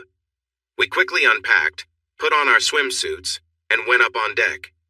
Irina was ahead of me on the stairs, and when I finally came up, I heard her gasp, "Jamie, oh my!" I stepped out to see Jamie Braylon standing there looking very relaxed, holding a glass of juice for Irina. "Hello," he said, completely at ease. "So glad you've arrived. Here, have a drink." Irina stared at him, and I found myself doing the same. He had a deep tan. It was clear he had been enjoying the sun for a while, and his body was fit, strong and toned, with defined muscles. Irina turned to me, her face red. "Tom, I'm sorry, I didn't mean to." "It's okay," I replied. To Jamie, I added, "We just weren't expecting this." "Are you sure, Tom? It feels so nice and free out here." We looked toward the front of the yacht to see Barbie coming towards us, looking just as relaxed and stunning.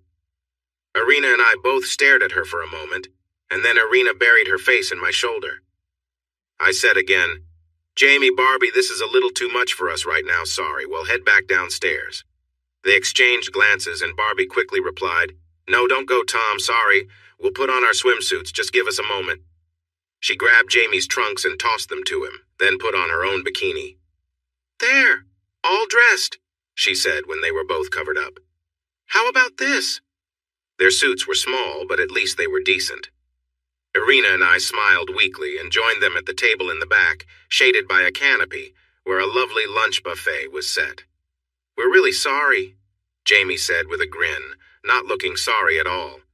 "We hardly ever have this much privacy, and it's so nice not to wear clothes. Didn't mean to surprise you." We assured them it was fine, no problem at all, and to forget about it, though, I could tell Irina was still unsettled. Later in the cabin, she said, "I was so, surprised, Tom. I mean, there he is, the world's most attractive man, and I'm standing just a few feet from him, and he's completely bare. And he's got quite a nice physique, too, don't you think?" Irina blushed and looked at me shyly. "Yes, I guess he does, and Barbie, wow, like a goddess from a painting." "Yes, they are quite a pair. Jamie and Barbie, I mean, Not Barbie's. Irina turned, saw the smile on my face, and playfully tossed a towel at me. Oh, you are impossible, Tom Lawrence. We spent the afternoon resting, tired from a day and a half of travel. Later, we joined Jamie and Barbie on deck at sunset for dinner. We enjoyed fish caught by the crew from the Aegean, along with fresh local produce, and had several glasses of sparkling wine. Actually, we started with ouzo, but Irina and I had to admit it tasted a bit strange to us. The evening was relaxing and delightful. We talked, laughed, enjoyed our drinks until we felt a little lightheaded and watched as the sky turned a deep shade of blue and countless stars appeared. It was magical. Barbie said, "Listen, we're both sorry about before. It wasn't right to surprise you that we wouldn't be dressed." We both insisted it was no big deal, and she continued, "Are you sure you don't want to try it? There's no one for miles around except the crew, and they are used to this. We're all friends, and it just feels great to let the sun and the breeze touch your skin." I quietly let Irina respond. She seemed thoughtful. "Actually, Barbie, I kind of expected that you and I might go without tops. We're in Europe after all, and I know a lot of women do that at the beach here." From the corner of my eye, I noticed Jamie smiling widely. "But I don't know. I don't feel comfortable without something on." "That's fine, Irina, really." Barbie smiled kindly. "Bikini bottoms it is, and I'll make sure Mr. Charming over there," she pointed to Jamie, "keeps something on too. Though knowing him, it might be a very small one." "Just one thing, though," Jamie added. "We still plan to swim without suits, Barbie and I mean. It just feels too good to do it that way. I hope you'll feel okay joining us, but you can do whatever you're comfortable with. But I promise we'll put our suits back on when we're on board, okay?" Irina and I looked at each other, and after some hesitation, agreed. So we managed to avoid a week of complete nudity on a yacht with the world's most attractive couple. But not by much. Barbie's bikini bottoms were quite small, and Jamie did spend the week in a very minimal swimsuit that left little to the imagination. Irina's bikini bottoms were more modest, but they still revealed a good portion of her beautiful figure for both me and Jamie to notice. I was the most modest one in our group, choosing to wear regular swim trunks rather than anything too revealing. Barbie had fun teasing me about my oversized swimwear. For most of the week, our casual attire felt natural and relaxed, fitting the easygoing atmosphere. The sun and breeze felt amazing, especially during the early mornings or late afternoons when the heat wasn't as intense. Irina and I felt completely free and relaxed, spending our time enjoying meals, talking, reading, and resting in the afternoons, which often included quiet moments together on the rocking boat, feeling a sense of peace and joy. We all enjoyed swimming, with Irina and I discreetly slipping off our swimwear right before diving in. It was refreshing, and being in the cool water felt incredibly freeing. Jamie and Barbie were mindful of keeping things respectful and didn't cross any boundaries. Still, Jamie had a playful side, often joking around and teasing. With the strong sun, suntan lotion was a must, and Jamie always managed to set it up so that I was applying lotion on Barbie while he attended to Irina. Putting sunscreen on Barbie's shoulders and back was no trouble, and she sometimes sighed contentedly, saying how nice it felt. I kept it respectful, making sure I stayed within appropriate boundaries. When she needed sunscreen on her front, I handed her the bottle, and she handled it herself, laughing and calling me no fun as she applied it. When it was her turn to put lotion on me, Barbie enjoyed a little teasing herself, though always playfully. Jamie, however, was more expressive in his compliments toward Irina, often telling her how lovely she looked as he carefully applied lotion to her back and shoulders. All this lightheartedness brought Irina and me closer. Some days after lunch, she'd give me a meaningful look and suggest we take a nap together. Barbie would chuckle, and Jamie would grin knowingly, making Irina blush a bit, but she didn't mind. Back in our cabin, we enjoyed our time together, feeling thankful for the laughter and closeness we shared on this trip. These quiet, joyful moments on the boat, away from daily routines, left us all with happy memories. As we lay together, Irina shared how Jamie had been playful with her and what he whispered in her ear. "I try to stop him from going too far, but I can't help but feel excited," she said. I comforted her by saying that Barbie had a similar effect on me. "It's fine with me, as long as it's just me you're with." I don't mind if you think about Jamie. I was mostly joking, trying to be lighthearted, but she turned to me, looking serious. Really, Tom? You don't mind if I don't know, imagining things? Not at all, I replied earnestly. He's a famous movie star, and he's right there, close to you. How could that not catch your attention? She seemed a bit more at ease. Okay, I guess, but please don't leave me alone with him, not even for a minute. I wanted to tease her more and ask if it was Jamie she worried about or herself, but I kept those thoughts to myself to avoid upsetting her. On our third day, Jamie almost succeeded in getting Irina alone.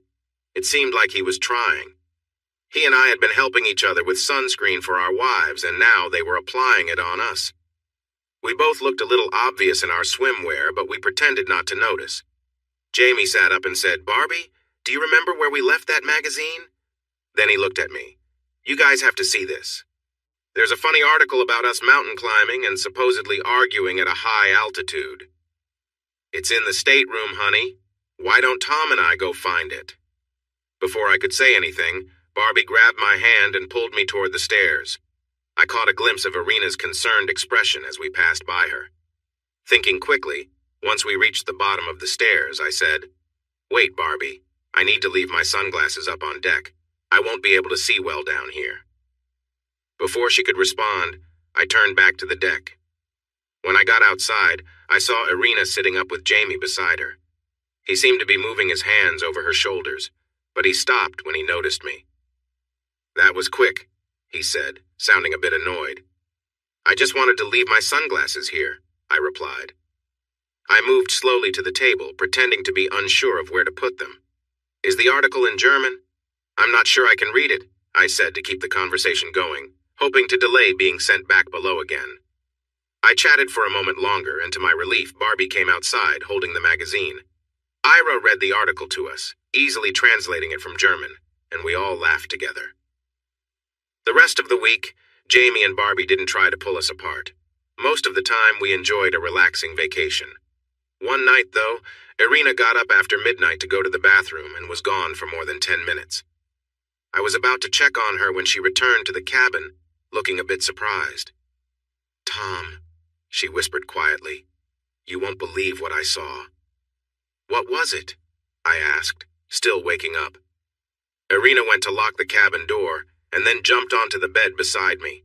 I could sense her excitement. As I walked back from the bathroom, I noticed their door was open. It had been closed before, but now it was propped open, and they were... She paused, her voice just above a whisper. "You were watching?" I asked, piecing together what had happened. "I didn't mean to. I just couldn't look away," she said, moving closer to me. "They must have done it on purpose," she continued. "I didn't plan to glance inside, but..." We talked quietly together, and I could see she was feeling a lot of emotions. As we eased into the moment, she kept sharing what she saw, her breath growing quicker. They were really into it, and there was so much energy. I couldn't help but think about it. She expressed her thoughts as we embraced, feeling close and connected. After a while, we settled down, laying together. Irina looked up at me with concern. "I hope I didn't upset you." "Why would you feel that way?" I asked gently. "I was just so lost in what I saw," she admitted, looking away. "It was unexpected." I smiled at her, brushing back her hair. "You don't need to worry. It was just a moment, and I'm glad you came back to me." After a little while, I walked back to the car, and the night had settled in all around us. I drove slowly back to the house, thinking about Irina and our two wonderful kids. I wondered if we could ever be a family again, and how we could move forward from here. When I arrived home, the twins' lights were off, and only our bedroom was lit. As I stepped onto the front steps, the downstairs lights turned on, and Irina opened the door with a rush. "Tom, thank goodness!" She ran down the steps and wrapped her arms around me tightly. I gently stepped away, loosening her grip. "Irina, please don't do that," I whispered, and she immediately started to cry again, looking at me with sadness in her eyes. I walked into the house, leaving her behind on the steps, her shoulders shaking. I went upstairs, gathered a few things from the bedroom, and moved to the guest room downstairs. I locked the door and got ready for bed, feeling empty inside. I didn't expect to sleep, but I wanted to be away from Irina.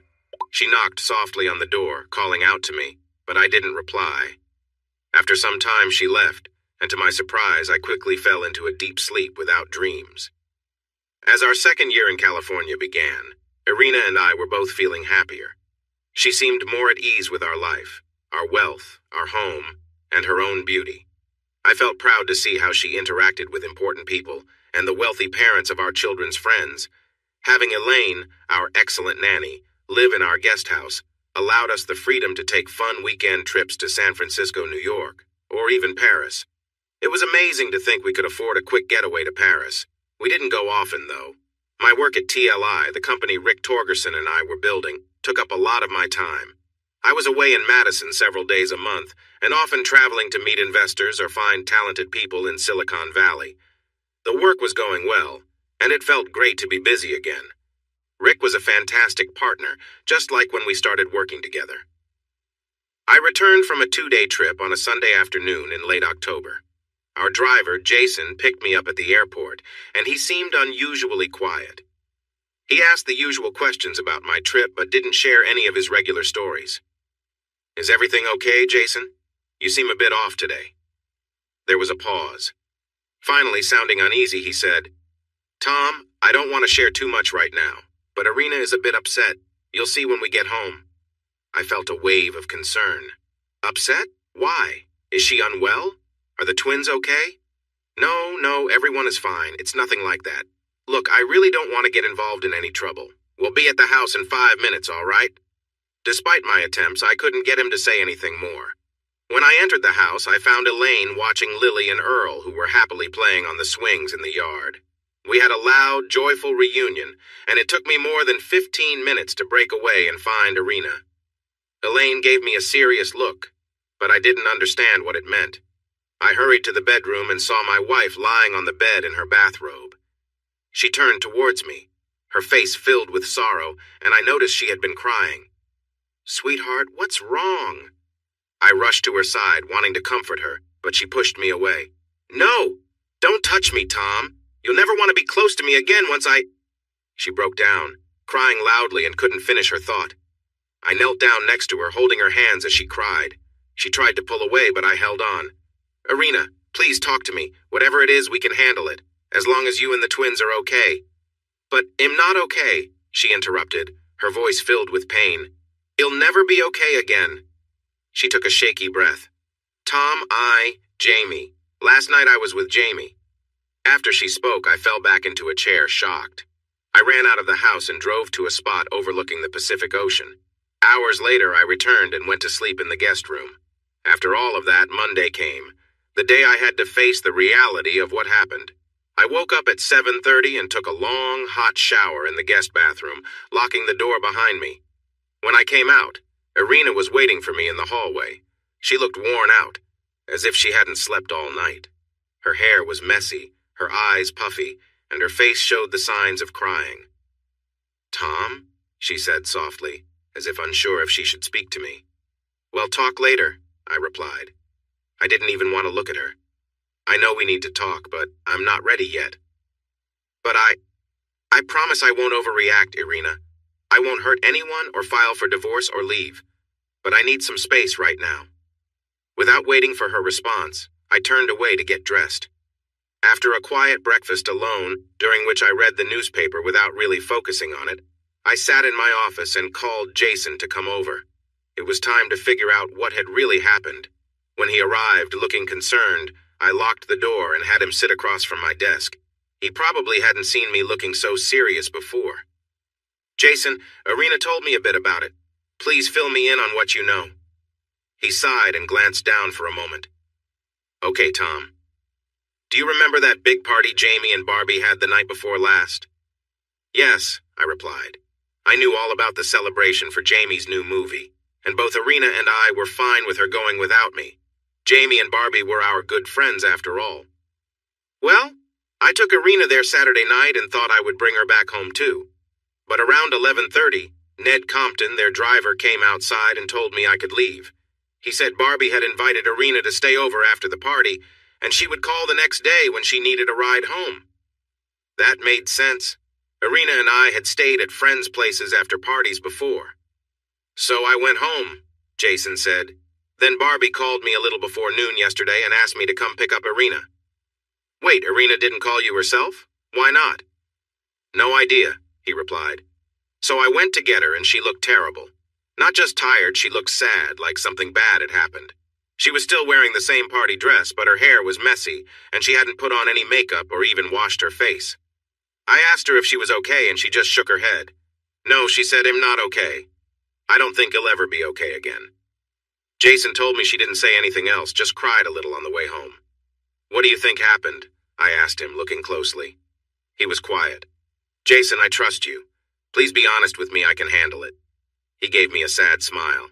If I had to guess, Tom, well, Jamie has a certain reputation with women. He'd say that somehow Jamie got Irina into a situation she didn't expect. I nodded.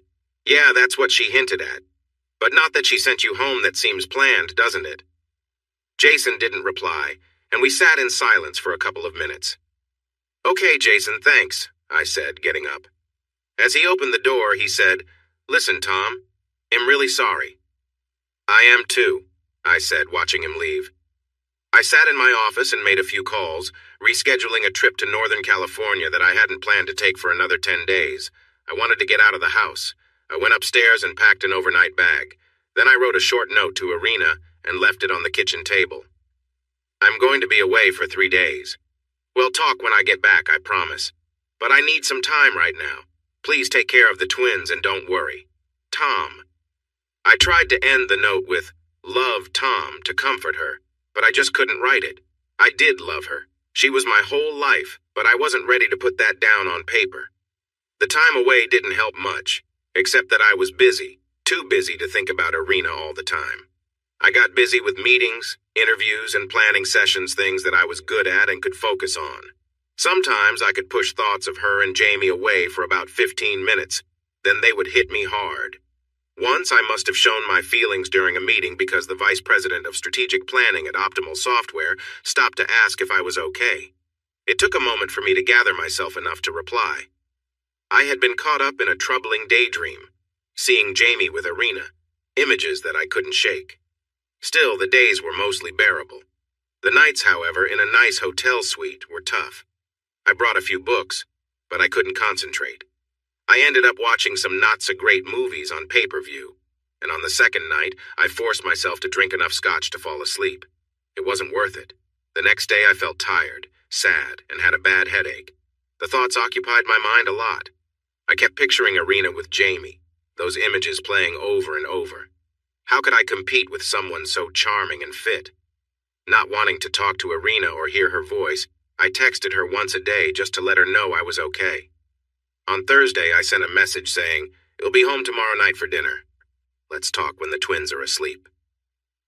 When I got home on Friday, feeling worn out and down, Lily and Earl were all over me. Thankfully, they were too young to notice the stress that was clear to Elaine, who watched me with concern. During dinner, I let them share their hot dogs with me and tell me about school, showing off their crayon drawings. Since I had been away, they insisted I give them their baths that night. It was a joyful, if messy, time. I loved my kids, and the troubles with Irina made these moments feel even more special. I was unsure how much longer we would all be living together. When I entered the bedroom, Irina was sitting on the love seat, looking unhappy. I chose to ignore her and went to the closet for dry clothes, tossing the wet ones the twins had drenched into the bathroom. After a moment, I returned and sat on the bed across from her. "Okay, I'm back." "Tom, it's not what you think," she said. There was a pause. I waited for her to continue. "Oh no," she cried, bursting into tears. She reached out, arms open. "Please hold me," she said, and I let her hug me, though my own embrace felt distant. I felt cold and empty inside, wishing I didn't have to be in this moment. Eventually, I pulled back, feeling the need to get answers. Gently, I led her to sit on the love seat. "Sit down," I said. She looked startled and maybe a little nervous. "Now, Irina, talk to me. Just tell me what happened." She took a deep breath, looking into my eyes, maybe hoping for some comfort, though I wasn't sure I could give any at that moment. "Tom," she started, "I'll tell you everything I remember. I promise. But you need to know one thing first. I didn't want this, I didn't plan it, and I still don't understand why it happened." Her eyes dropped. "I've always loved knowing that you were the only one, that you'd be my first and only love. And now that's—" Her voice broke, and she started to cry again. "Now that's all ruined." "Stop crying," I said, sharper than I intended. She looked up, wide-eyed, then wiped her face, sitting up as if bracing herself. "Look," I said, my tone softening. "We can cry later. Right now, can you please just tell me what happened at the party?" She nodded slowly, collecting herself. "Okay, you're right. It was a typical party with Jamie and Barbie, all the glitz and glamour, lots of people from LA's social circle. At first, I felt nervous without you there. But then I saw Barbie, and she introduced me to some people. I even caught up with a few friends we both know, like Tony and Margaret. I began to feel more comfortable and just went with the flow, enjoying myself. Later, Barbie came over and pulled me aside. She told me her driver, Ned, had mentioned that Jason wasn't feeling well and probably needed to head home. So she invited me to stay over after the party ended. I raised an eyebrow. "So Barbie told you Jason needed to leave? That's why you stayed?" Irina nodded, looking puzzled. "Yes, that's what she said Ned told her. Why?" "Never mind, keep going." "Well, after the party ended, it was similar to that time last year when you and I stayed over together. Jamie brought out some champagne. None of us really needed more drinks, but I was already relaxed and feeling a bit lightheaded. We sat around the pool, talking and laughing about everything. I was feeling so at ease, and I even joked about whether he'd spiked the champagne like he teased he might have once before. He just gave me a playful wink. After a while, I felt even more relaxed and wondered if he really had put something extra in the drink, but I was so comfortable by then that I just brushed it off and didn't say anything. Her voice trailed off, her gaze distant. Irina continued her story, looking away, clearly uncomfortable. Just like before, Jamie and Barbie began getting close, and I couldn't help but watch. I listened, staying calm. "And you were affected by it?" She nodded, embarrassed. "Yes, a little. I mean, they looked so carefree, and Barbie seemed totally absorbed, like she wanted me to see everything, almost as if it were a performance." Irina struggled to find the words. "I just sat there, not moving, unable to look away. I remember closing my eyes at some point, trying to block it out, but I could still hear them. I was so relaxed, maybe too relaxed, and I started feeling disconnected from what was happening around me." She hesitated, gathering her thoughts. And then I felt a light touch on my knee. At first I didn't realize it was real, I was just so out of it. But the touch was there, gentle and persistent. I still didn't open my eyes, just lost in the moment. Irina took a deep breath, looking at me with pleading eyes. The next thing I knew, someone was beside me, close, almost guiding me along. I still wasn't fully aware of what was happening and barely even protested. I think I mumbled something like, "Where's Tom?" or something like that. And he just smiled, like everything was fine, and said, "I'm here. Just relax and enjoy." I couldn't hold back. "And you accepted that?" She met my eyes, looking worn. "Tom, please don't you think I've thought about this 1,000 times already? I hate what I did and what he made me do. I would give anything to change it." She was crying, looking fiercely at me, shaking with feelings. We sat there in silence. I couldn't bring myself to look at her or anything around us. Eventually, I encouraged her to continue. I said firmly, "Tell me everything. He was with you, right? Jamie Breland, the charming man, was with you. How could it not be exciting?" She yelled at me to stop and cried more. Then she shared her story. He had touched her gently for a long time until she lost control. Then he joined her. She said it felt like it would never end because of the strong emotions and the state she was in. And yes, it was thrilling. Not just because of Jamie, because I was confused and high and didn't understand what was happening. I didn't even know it was him. Part of me thought it was you. When it was over, she said that he had taken her to a room where she fell asleep, too tired to even cover herself. In the middle of the night, I realized he was with me again. I was still not fully aware, and I just let him be. Irina was no longer crying. She was angry and lost in thought. I was still mixed up and not thinking straight. It was dark. I didn't feel any enjoyment at all. I didn't even have the energy to turn and see who was there, whether it was you or Jamie. I fell asleep again soon after. When she woke up, it was morning light filling the room. Jamie was there, looking at her. He had a grin on his face, saying, "Good morning, Irina. You were incredible last night. Want to continue before breakfast?" He started to move closer to me. Irina took a moment, feeling fuzzy and sleepy before remembering everything. Then she yelled. I screamed at him, "Get out!" He looked shocked and jumped away. I hurried to find my clothes, and then Barbie came in to check on me. I asked her to help me get home, and she quickly gathered my dress and shoes and called Jason. I sat alone in their guest room until he arrived. I didn't want to talk to Jamie or Barbie. I wouldn't eat or drink anything. I just wanted to leave. When I finally got home, I rushed into the shower and stayed there for more than an hour, washing and crying. Irina had calmed down now. All her bravado was gone. She sat on the love seat, her head in her hands and her eyes fixed on the floor. "Now you know everything," she said. "The whole ugly truth. You can do what you want. Tom divorced me. Throw me out, I don't know. I can't believe I did it, but I did. I was unfaithful." Without saying anything more, she got up and left the bedroom, softly closing the door. I spent another night in the guest room, but I couldn't sleep for hours. There were two things I realized that I had to accept. The first was that, if she was telling the truth, Irina was a victim. She hadn't chosen to be with Jamie or taken advantage of our time apart. She had been led astray and misled not just by Jamie, but by Barbie too. And I knew that I had to forgive her. You cannot blame the person you love for being the target of someone else's harsh actions, especially when it was a friend she trusted. But the second thing was that I felt overwhelmed with jealousy and insecurity. I understood logically that this had happened to Irina against her will, but inside I struggled with thoughts about my beautiful wife with him smiling and enjoying herself while he was with her. I could picture that lovely body that had always been mine, now in Jamie's embrace, and I didn't know if I could ever shake those images from my mind. I woke up late, after the twins had gone to school, and I made myself breakfast. Then I called Jason and asked him to come over. We sat in my study and I told him what I needed help with. He agreed and called his friend Ned. "Ned? Hey, what's up? It's Jason, got a minute?" "Yeah, a couple of quick things.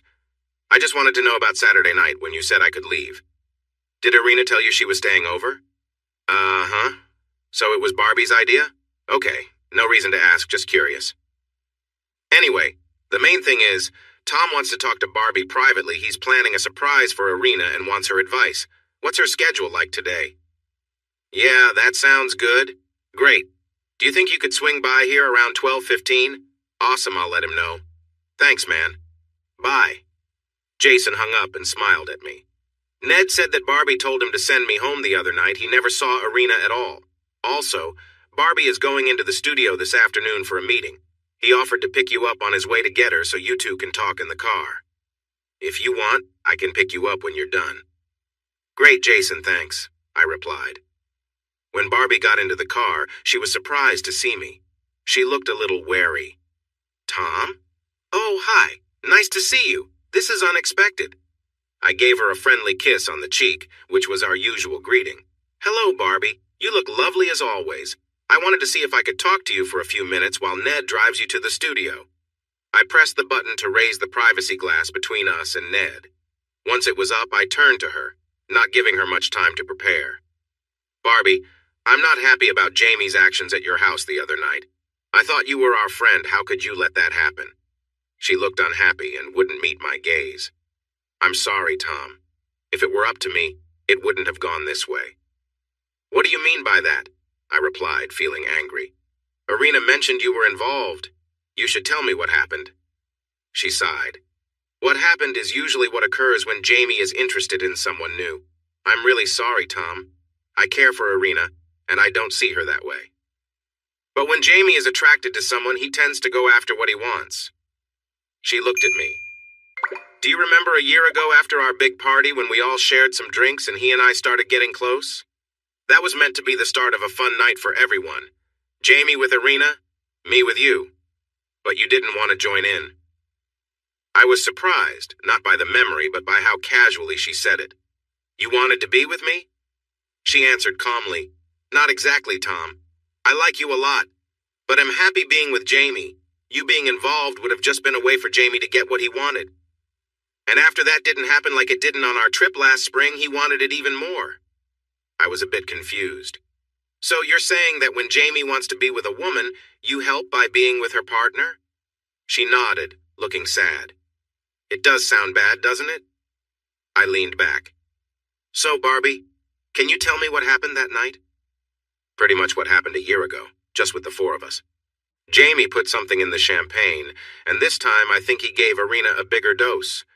Then he and I started getting close in front of her, showing her everything. She appeared quite interested, and the person in charge made sure she felt comfortable and didn't leave the room. When Jamie thought she was ready, he asked me to step out, and he went over to Irina on the couch. I imagine he took his time with her first, then they were together for a while. That's what he usually does, she said, sounding bitter at the end. Did she try to stop him? I asked. She couldn't, not with all that ecstasy in her. Jamie wouldn't take no for an answer. I don't mean he would have hurt her, but whatever she said wouldn't have made him stop.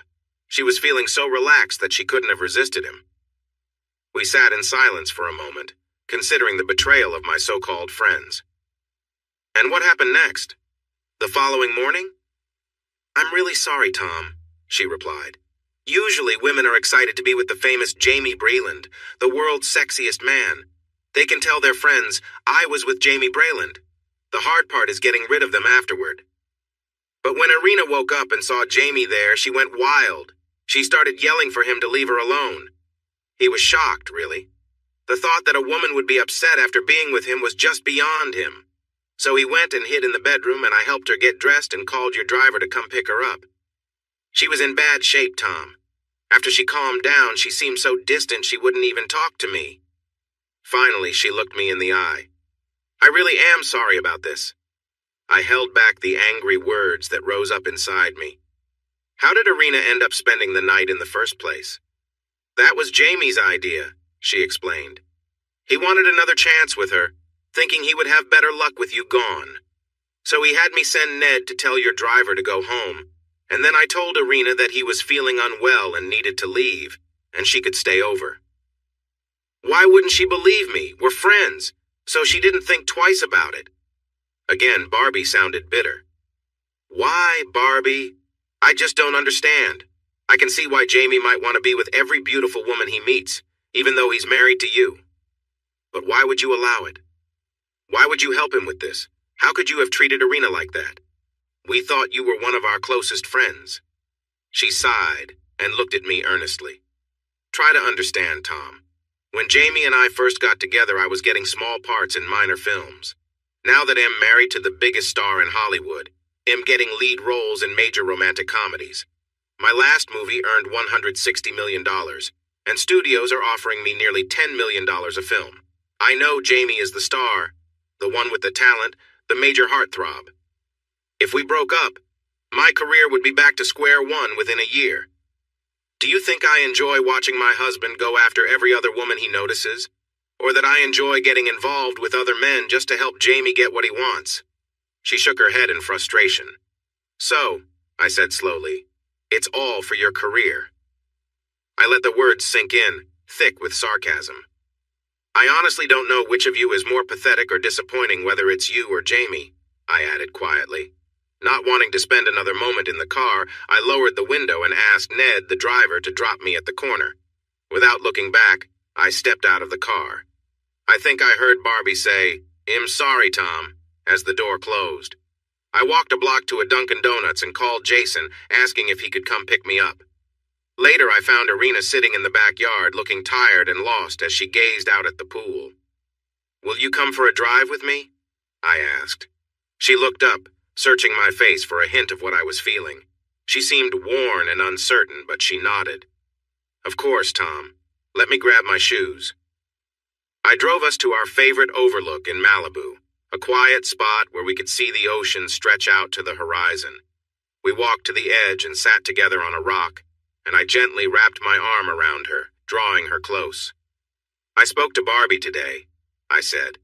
"They set you up, you know." Her eyes flashed with anger. "You looked into what happened?" She searched my expression, and after a moment, her face softened into sadness. She sighed and nodded. Of course you did. I'm sorry, Tom. I know trusting me must be hard right now. What matters is that they manipulated you, Irina, I said.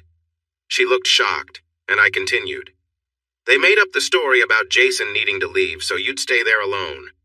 Then Jamie gave you a huge dose of ecstasy, and he and Barbie put on a show to mess with your head. When they thought you were vulnerable, Barbie slipped away and Jamie made his move. I added, my voice heavy with anger. According to Barbie, they've pulled this scheme many times whenever Jamie wanted to take things too far. Irina was silent, absorbing my words. Finally, she whispered, And Barbie went along with this? Why?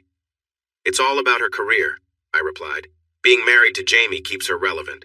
She plays along with whatever he wants, helping him get close to whoever he's interested in. I couldn't help but let out a bitter laugh. I suppose you should feel flattered he's been trying to get close to you for over a year. He didn't give up easily. Irina stood up and began pacing, her fists clenched, her face tight with anger. I could see she was trying to process everything, and her emotions were clear hurt, anger, and betrayal. She returned and stood in front of me, looking down. Are you really sure about this, Tom? 2 people we thought were our friends set us up like this? Drugging me and all that, was it all because Jamie wanted to be with me? I nodded. They might like us as friends, but part of it was about Jamie wanting to be close to you. Shouldn't we do something about them? She asked. Something that makes them really sorry? I laughed a little, happy to see some of Irina's spirit coming back.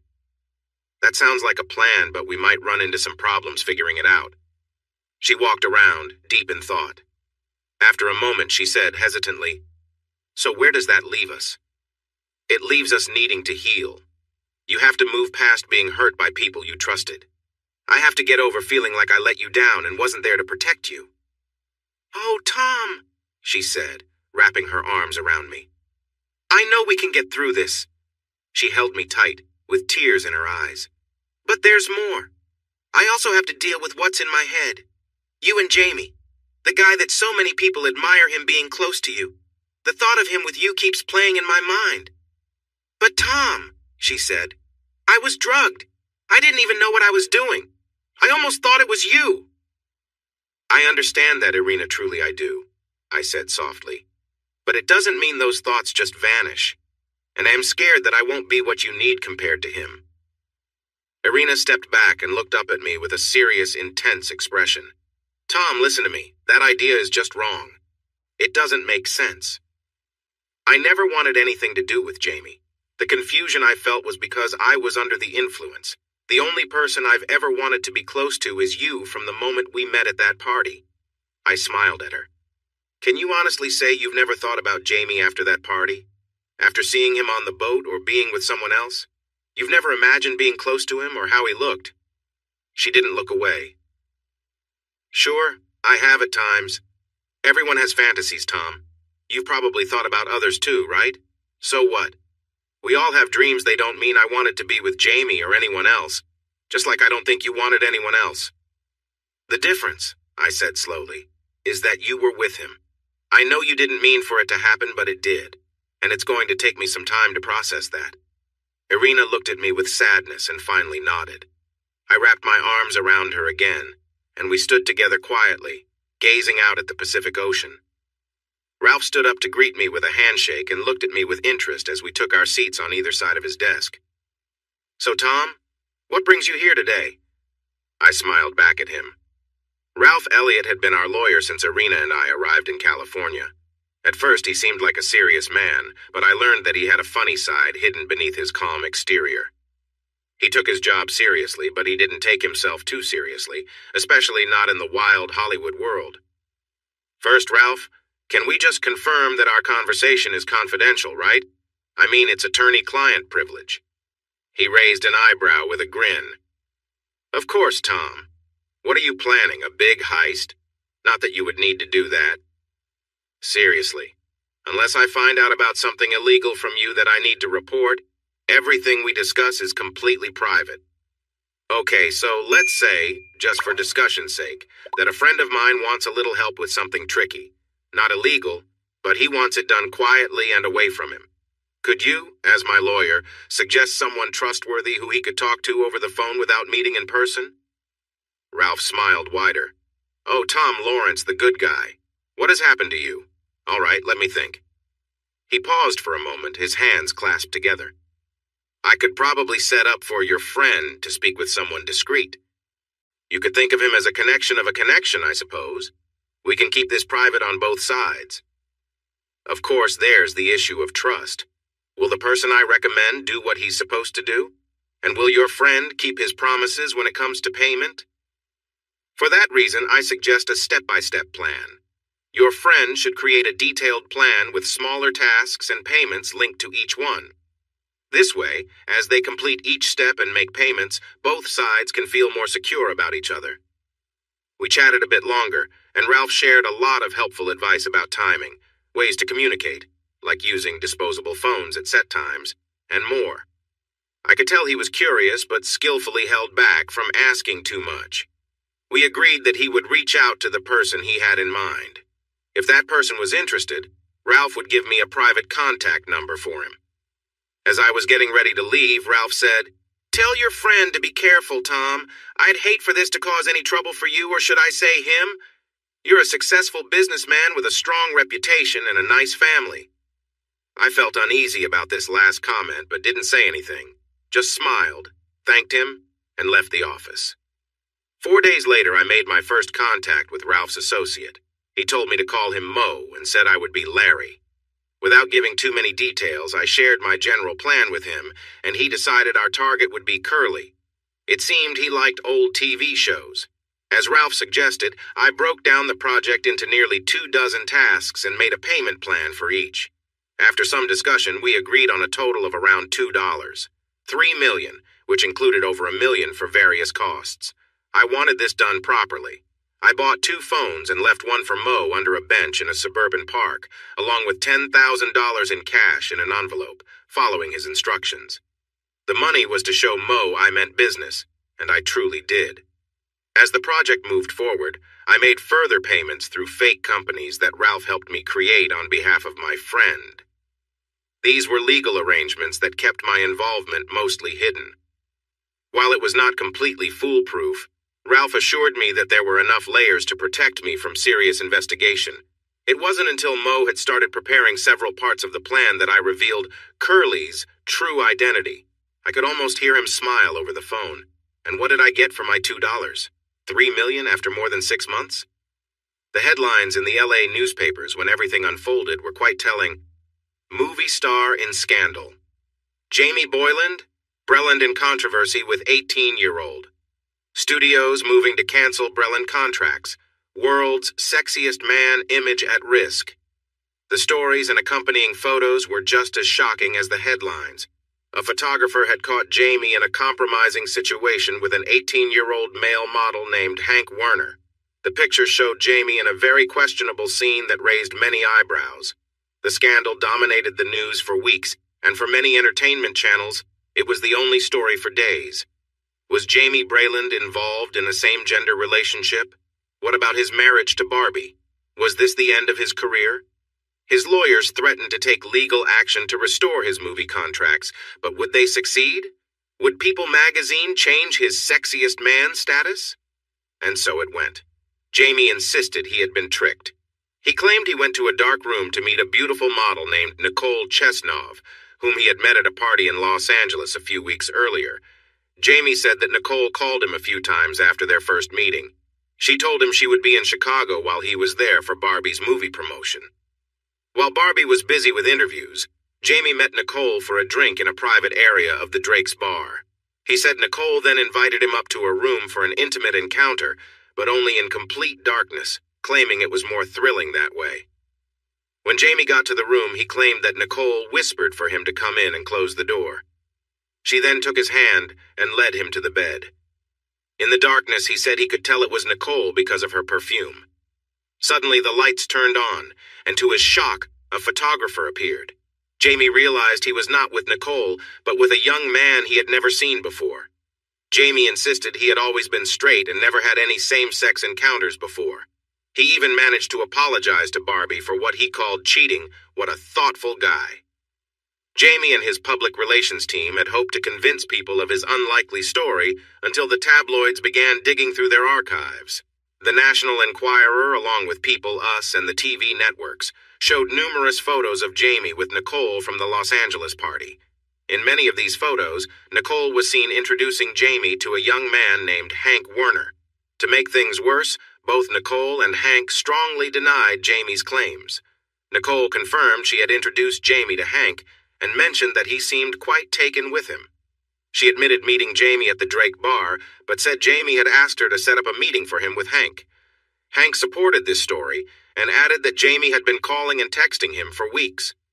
Cell phone records eventually confirmed their communication, including inappropriate messages from Jamie to Hank, much to the surprise of Jamie's team. At this point, Jamie's career was in ruins. The studios canceled all his upcoming projects. A hurt and angry Barbie filed for divorce in a very public manner, and he quickly became the subject of jokes everywhere. Even in a world that is more accepting of different sexual orientations than in the past, there was still a big difference between Jamie's tough, masculine image and his true preferences. This difference was too much for his public relations team to handle. Braylon still had his millions, though half of that would soon go to Barbie, but his career had taken a downturn and seemed lost for good. Irina and I followed every twist and turn of this story with great interest. Irina watched with curiosity, while I felt a sense of satisfaction. "You don't seem very surprised by any of this, Tom," she said to me one day, studying me closely. I smiled kindly. "I found that people who do bad things often face consequences eventually. Maybe Jamie's time has come." Her expression turned thoughtful. "But a relationship like that? That doesn't seem like him. Come on, Tom, you know something." Still smiling, I replied, "You can never truly know what someone is feeling even if you think you know them well." "But I do feel bad for him." That made us both laugh heartily. Despite her efforts, she couldn't get anything more out of me. Because I was careful, Jamie's downfall took several months, and it was a tough time for Irina and me. As I had expected, forgiving her for her part in the situation was easier than getting the images of her with Jamie out of my mind. On the night we spoke about what Jamie and Barbie had done to her, I moved back into our bedroom. I wasn't fully ready, but I knew I needed to be there. Sleeping in the guest room would raise questions for the twins, and more importantly, I wanted to reassure Irina. I asked her to be patient with me. I just didn't know how soon I would be ready to be close to her. It was a hard moment. She cried, saying, "But Tom, it wasn't my fault." I understood that. But the big difference between regular me and the charming Jamie Breland, which had never bothered me before, now felt like a barrier I couldn't cross. I worried that I might not be able to really make Irina happy, even doubting if I had ever made her happy, which I knew was silly. I could cuddle with her, hold her close while we watched TV or as we slept, and that seemed to comfort her. But the sad look in her eyes hurt me more as the days passed without me showing any desire to be close. After a couple of weeks, Irina sometimes tried to entice me, walking around the bedroom in her prettiest nightwear, hoping to spark something between us. I often felt a brief rush of excitement, followed by worry and uncertainty, and I never accepted her clear invitations. A few times when we were close in bed, Irina would gently touch my hair or back, and then start to move her hand down my chest. As soon as I realized what she was doing, I always stopped her and said, "Sorry, honey, I'm just not ready yet." She was usually loving and patient, but one time I noticed her expression change and she said, "Tom, it's been over a month. I'm feeling pretty neglected." Without thinking, I replied, "Why don't you call Jamie then?" Her face went pale, and I immediately felt terrible.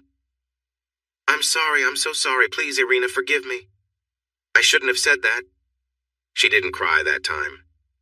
She looked away quietly, and I could see her chin shake while I pleaded for her forgiveness. One early morning, about 6 weeks later, I woke up to find Irina beside me, smiling gently. I relaxed as she leaned in. But suddenly, my mind was filled with thoughts of Jamie. In an instant, I lost my excitement, and I saw the hurt on Irina's face as she realized I was pulling away. Without a word, she got up and hurried into the bathroom, and I could hear her crying through the closed door. I wanted to leave, but I stayed put. When she finally came out, I took her in my arms and held her tightly. "I'm so sorry," I whispered. "It's not your fault." That night in bed, as we watched a silly show and held hands, I turned to her. "Listen, honey, I know it's been a long time. Can I at least hold you?" I remembered how much she enjoyed my touch, and I hoped to give her some comfort. "Thanks, Tom, but no." Her tone was firm. "That's not what I need. I can take care of myself when I want. I want you back. I want my man back, and until you're ready, it'll wait." She looked away at the TV, and I lay there feeling worse than ever. What finally brought us back together was an unexpected dream. That night I woke up several times because Earl was coughing. Even though I didn't have to get up, I couldn't help but be awake. Each time I fell back to sleep, I drifted into strange dreams. The first few didn't matter much. They were about being chased by vague, threatening figures, hiding behind cars and buildings with no clear end. But the last dream was intricate and vivid, involving a strong connection with someone I once admired. I hadn't thought much about her since we talked, and when I did, it was with dislike. But the dream I had was very vivid. It started with a familiar scene. Irina and I were at Jamie and Barbie's house after a party, watching them in a moment that surprised and excited us. Then everything changed suddenly, as dreams often do. Jamie and Irina were gone. I was on the couch with Barbie. As things heated up, Barbie stood up in front of me and slowly, playfully took off her clothes. First, she removed her blouse, then her pants, and finally, a tiny piece of clothing that was very revealing. I noticed it was damp. Without a word, I pulled her closer, feeling everything around me. In my dream, it felt like ages that I was enjoying her presence. She seemed very happy and excited, and eventually she fell into my arms on the couch. I turned her over so she was lying on her back and moved closer. I playfully teased, enjoying the moment between us. She seemed very animated, making quick movements as she gasped. In the dream, I felt sure of myself, like I was in charge. When I got close to Barbie again, she responded eagerly, wrapping her arms and legs around me. We moved together and she seemed delighted, responding in joy. I felt a rush of excitement building until I couldn't hold back any longer. When it was all over, we collapsed together, completely worn out. A few moments later, Barbie gently shifted away and knelt down, working to express her affection toward me. As I relaxed, I looked across the room and saw Jamie standing in the doorway. He looked uncertain and uneasy as he watched us. When I noticed him looking, he quickly turned away. A cough from Earl startled me awake. It was early, and Irina was sleeping peacefully next to me while I tried to remember the details of the dream. At breakfast, Irina saw I was quiet and deep in thought and asked what was on my mind. "Just a dream," I replied, "but I can't recall much of it. Some running around, people chasing me, and things like that." I decided not to tell Irina there was no need to bring up Jamie and Barbie if I didn't have to. I was set to leave that afternoon for a 3-day trip to Madison to meet with the TLI engineers about our latest project. It turned out that the time away was good for me. Instead of focusing on reports and memos, I used the time on the plane to think about the dream, about Irina and me, and about the pain I still felt from what Jamie did to Irina. I had never thought about the what if. What if it had been me involved with Barbie rather than Irina with Jamie? It didn't matter that I was not as attractive as my wife. How would I have felt about it? The dream provided an answer. I would have enjoyed my time with Barbie, but the next day I would have felt horrible, upset, and guilty. Because I love my wife, and being unfaithful, even in a situation I couldn't control, would have felt like a terrible betrayal. For all these months I worried that what Jamie did to Irina was what she really wanted, that she secretly desired more of that. But now, after my dream with Barbie, I realized it only made me long for my wife. It was exciting, but so what? The fact that someone other than my wife could attract me wasn't surprising. This is true for almost everyone who is married. Add in some excitement and it's hard to resist. The truth was, and I felt ashamed to admit this, that Irina and I had talked about swapping with Jamie and Barbie. We knew they were interested. It was clear enough when we were on the boat in the Aegean. We were tempted. After all, who wouldn't be by two of the most charming movie stars? But we were clear then and now that we wanted only each other. My dream helped me realize that even if I had been in that situation, I would never want to do it again. What I would have felt would be shame and regret. It started to sink in that Irina felt the same, full of shame about what happened, guilty for enjoying her time with Jamie and eager to show me that I was the only one she wanted. I can't believe it took me so long to see that. Jason picked me up when I returned to California, and I got home around 5:30 on Friday. I went straight into the bedroom to drop my bags and freshen up, then found Irina in the kitchen getting ready to start dinner. "I have a question for you," I said as she turned around, smiled widely, and came over for a warm hug. With a serious expression, I asked, "I wonder if you would like to go out to dinner tonight with someone a little foolish." Without smiling, but with a glimmer of amusement in her eyes, she replied, "Is this someone I know? Or is it a stranger?" "Just the same old fool, the one you know well. What do you think? Elaine could take care of the twins." She paused for a moment, thinking. Would this fool be taking me to Cache, my favorite restaurant in LA, so I could wear the lovely new blue dress he got me for my birthday, the one that goes perfectly with the sapphire necklace? "Yes, that's right," I said, and she replied, "Well then, I suppose that would be okay." She turned away, but not before I saw the joyful smile on her face. It's hard to say what the best part of the evening was. One highlight was seeing how the other diners at Cache looked at Irina as we were led to our table. Some of the men looked genuinely amazed. She looked stunning in her royal blue gown that elegantly highlighted her shoulders. Or maybe it was Irina's clear curiosity about what I was thinking.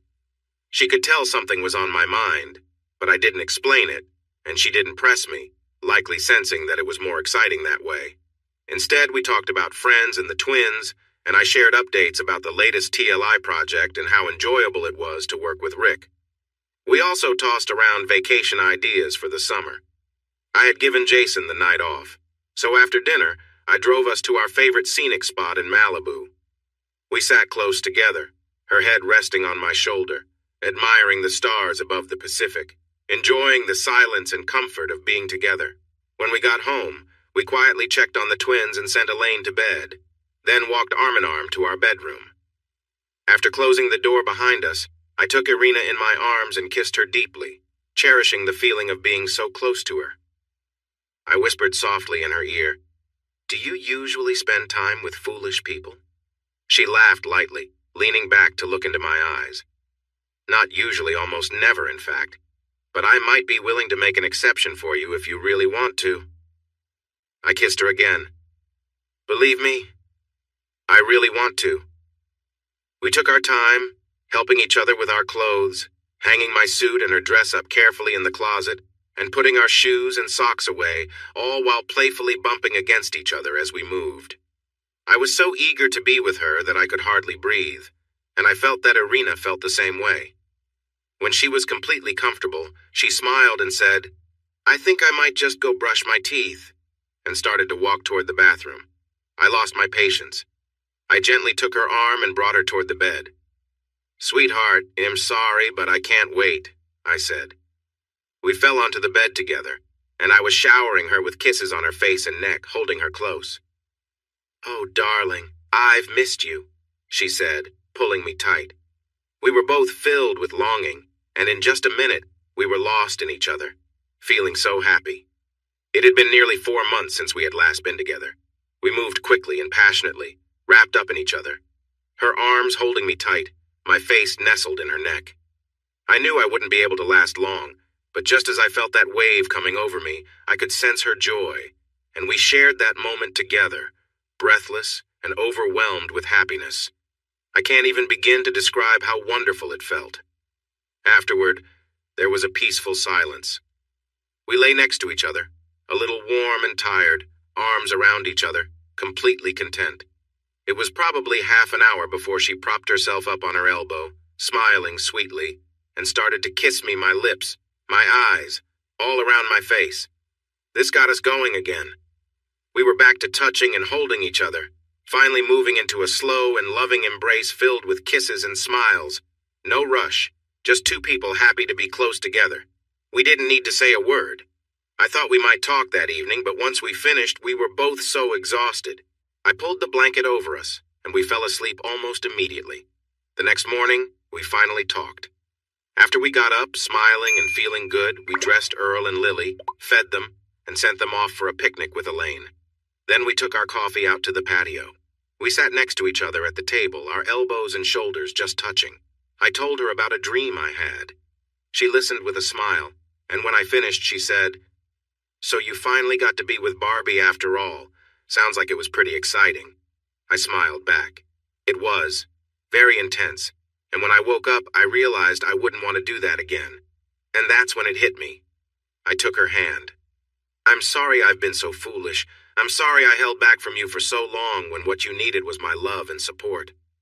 I was caught up thinking about Jamie Brayland, the perfect guy, and how I could never compare to him. Are you over that now?" she asked seriously. "Absolutely," I replied with a smile. "I finally understood that for whatever reason, you prefer regular old me to the world's most charming man." "Yes, I do," she said. "And if you don't know why, you might not be as clever as I thought." She stood up and walked around the patio while I admired her beauty and grace. I reflected on all the years we had shared her changed face, the baby we lost, the happiness brought by Lily and Earl, and her return to being the lovely woman I once knew. "All right then. How are you going to make it up to me?" I knew she was teasing.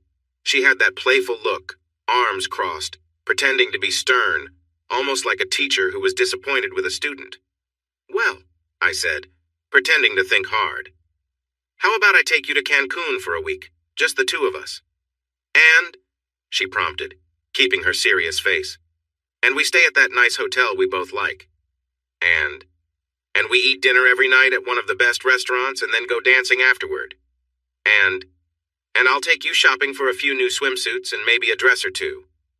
And a smile was starting to break through her serious expression. "And we visit a little island for a picnic, maybe enjoy the sun and the water. And we find time to be together and have fun, as much as we can." "Okay," she said after thinking for a moment. "That sounds pretty good." Hey everyone! Thanks for watching. Don't forget to subscribe and turn on notifications so you won't miss any of the exciting stories we have coming up. What do you think about the characters in this story? Let us know in the comments. We'd love to hear from you.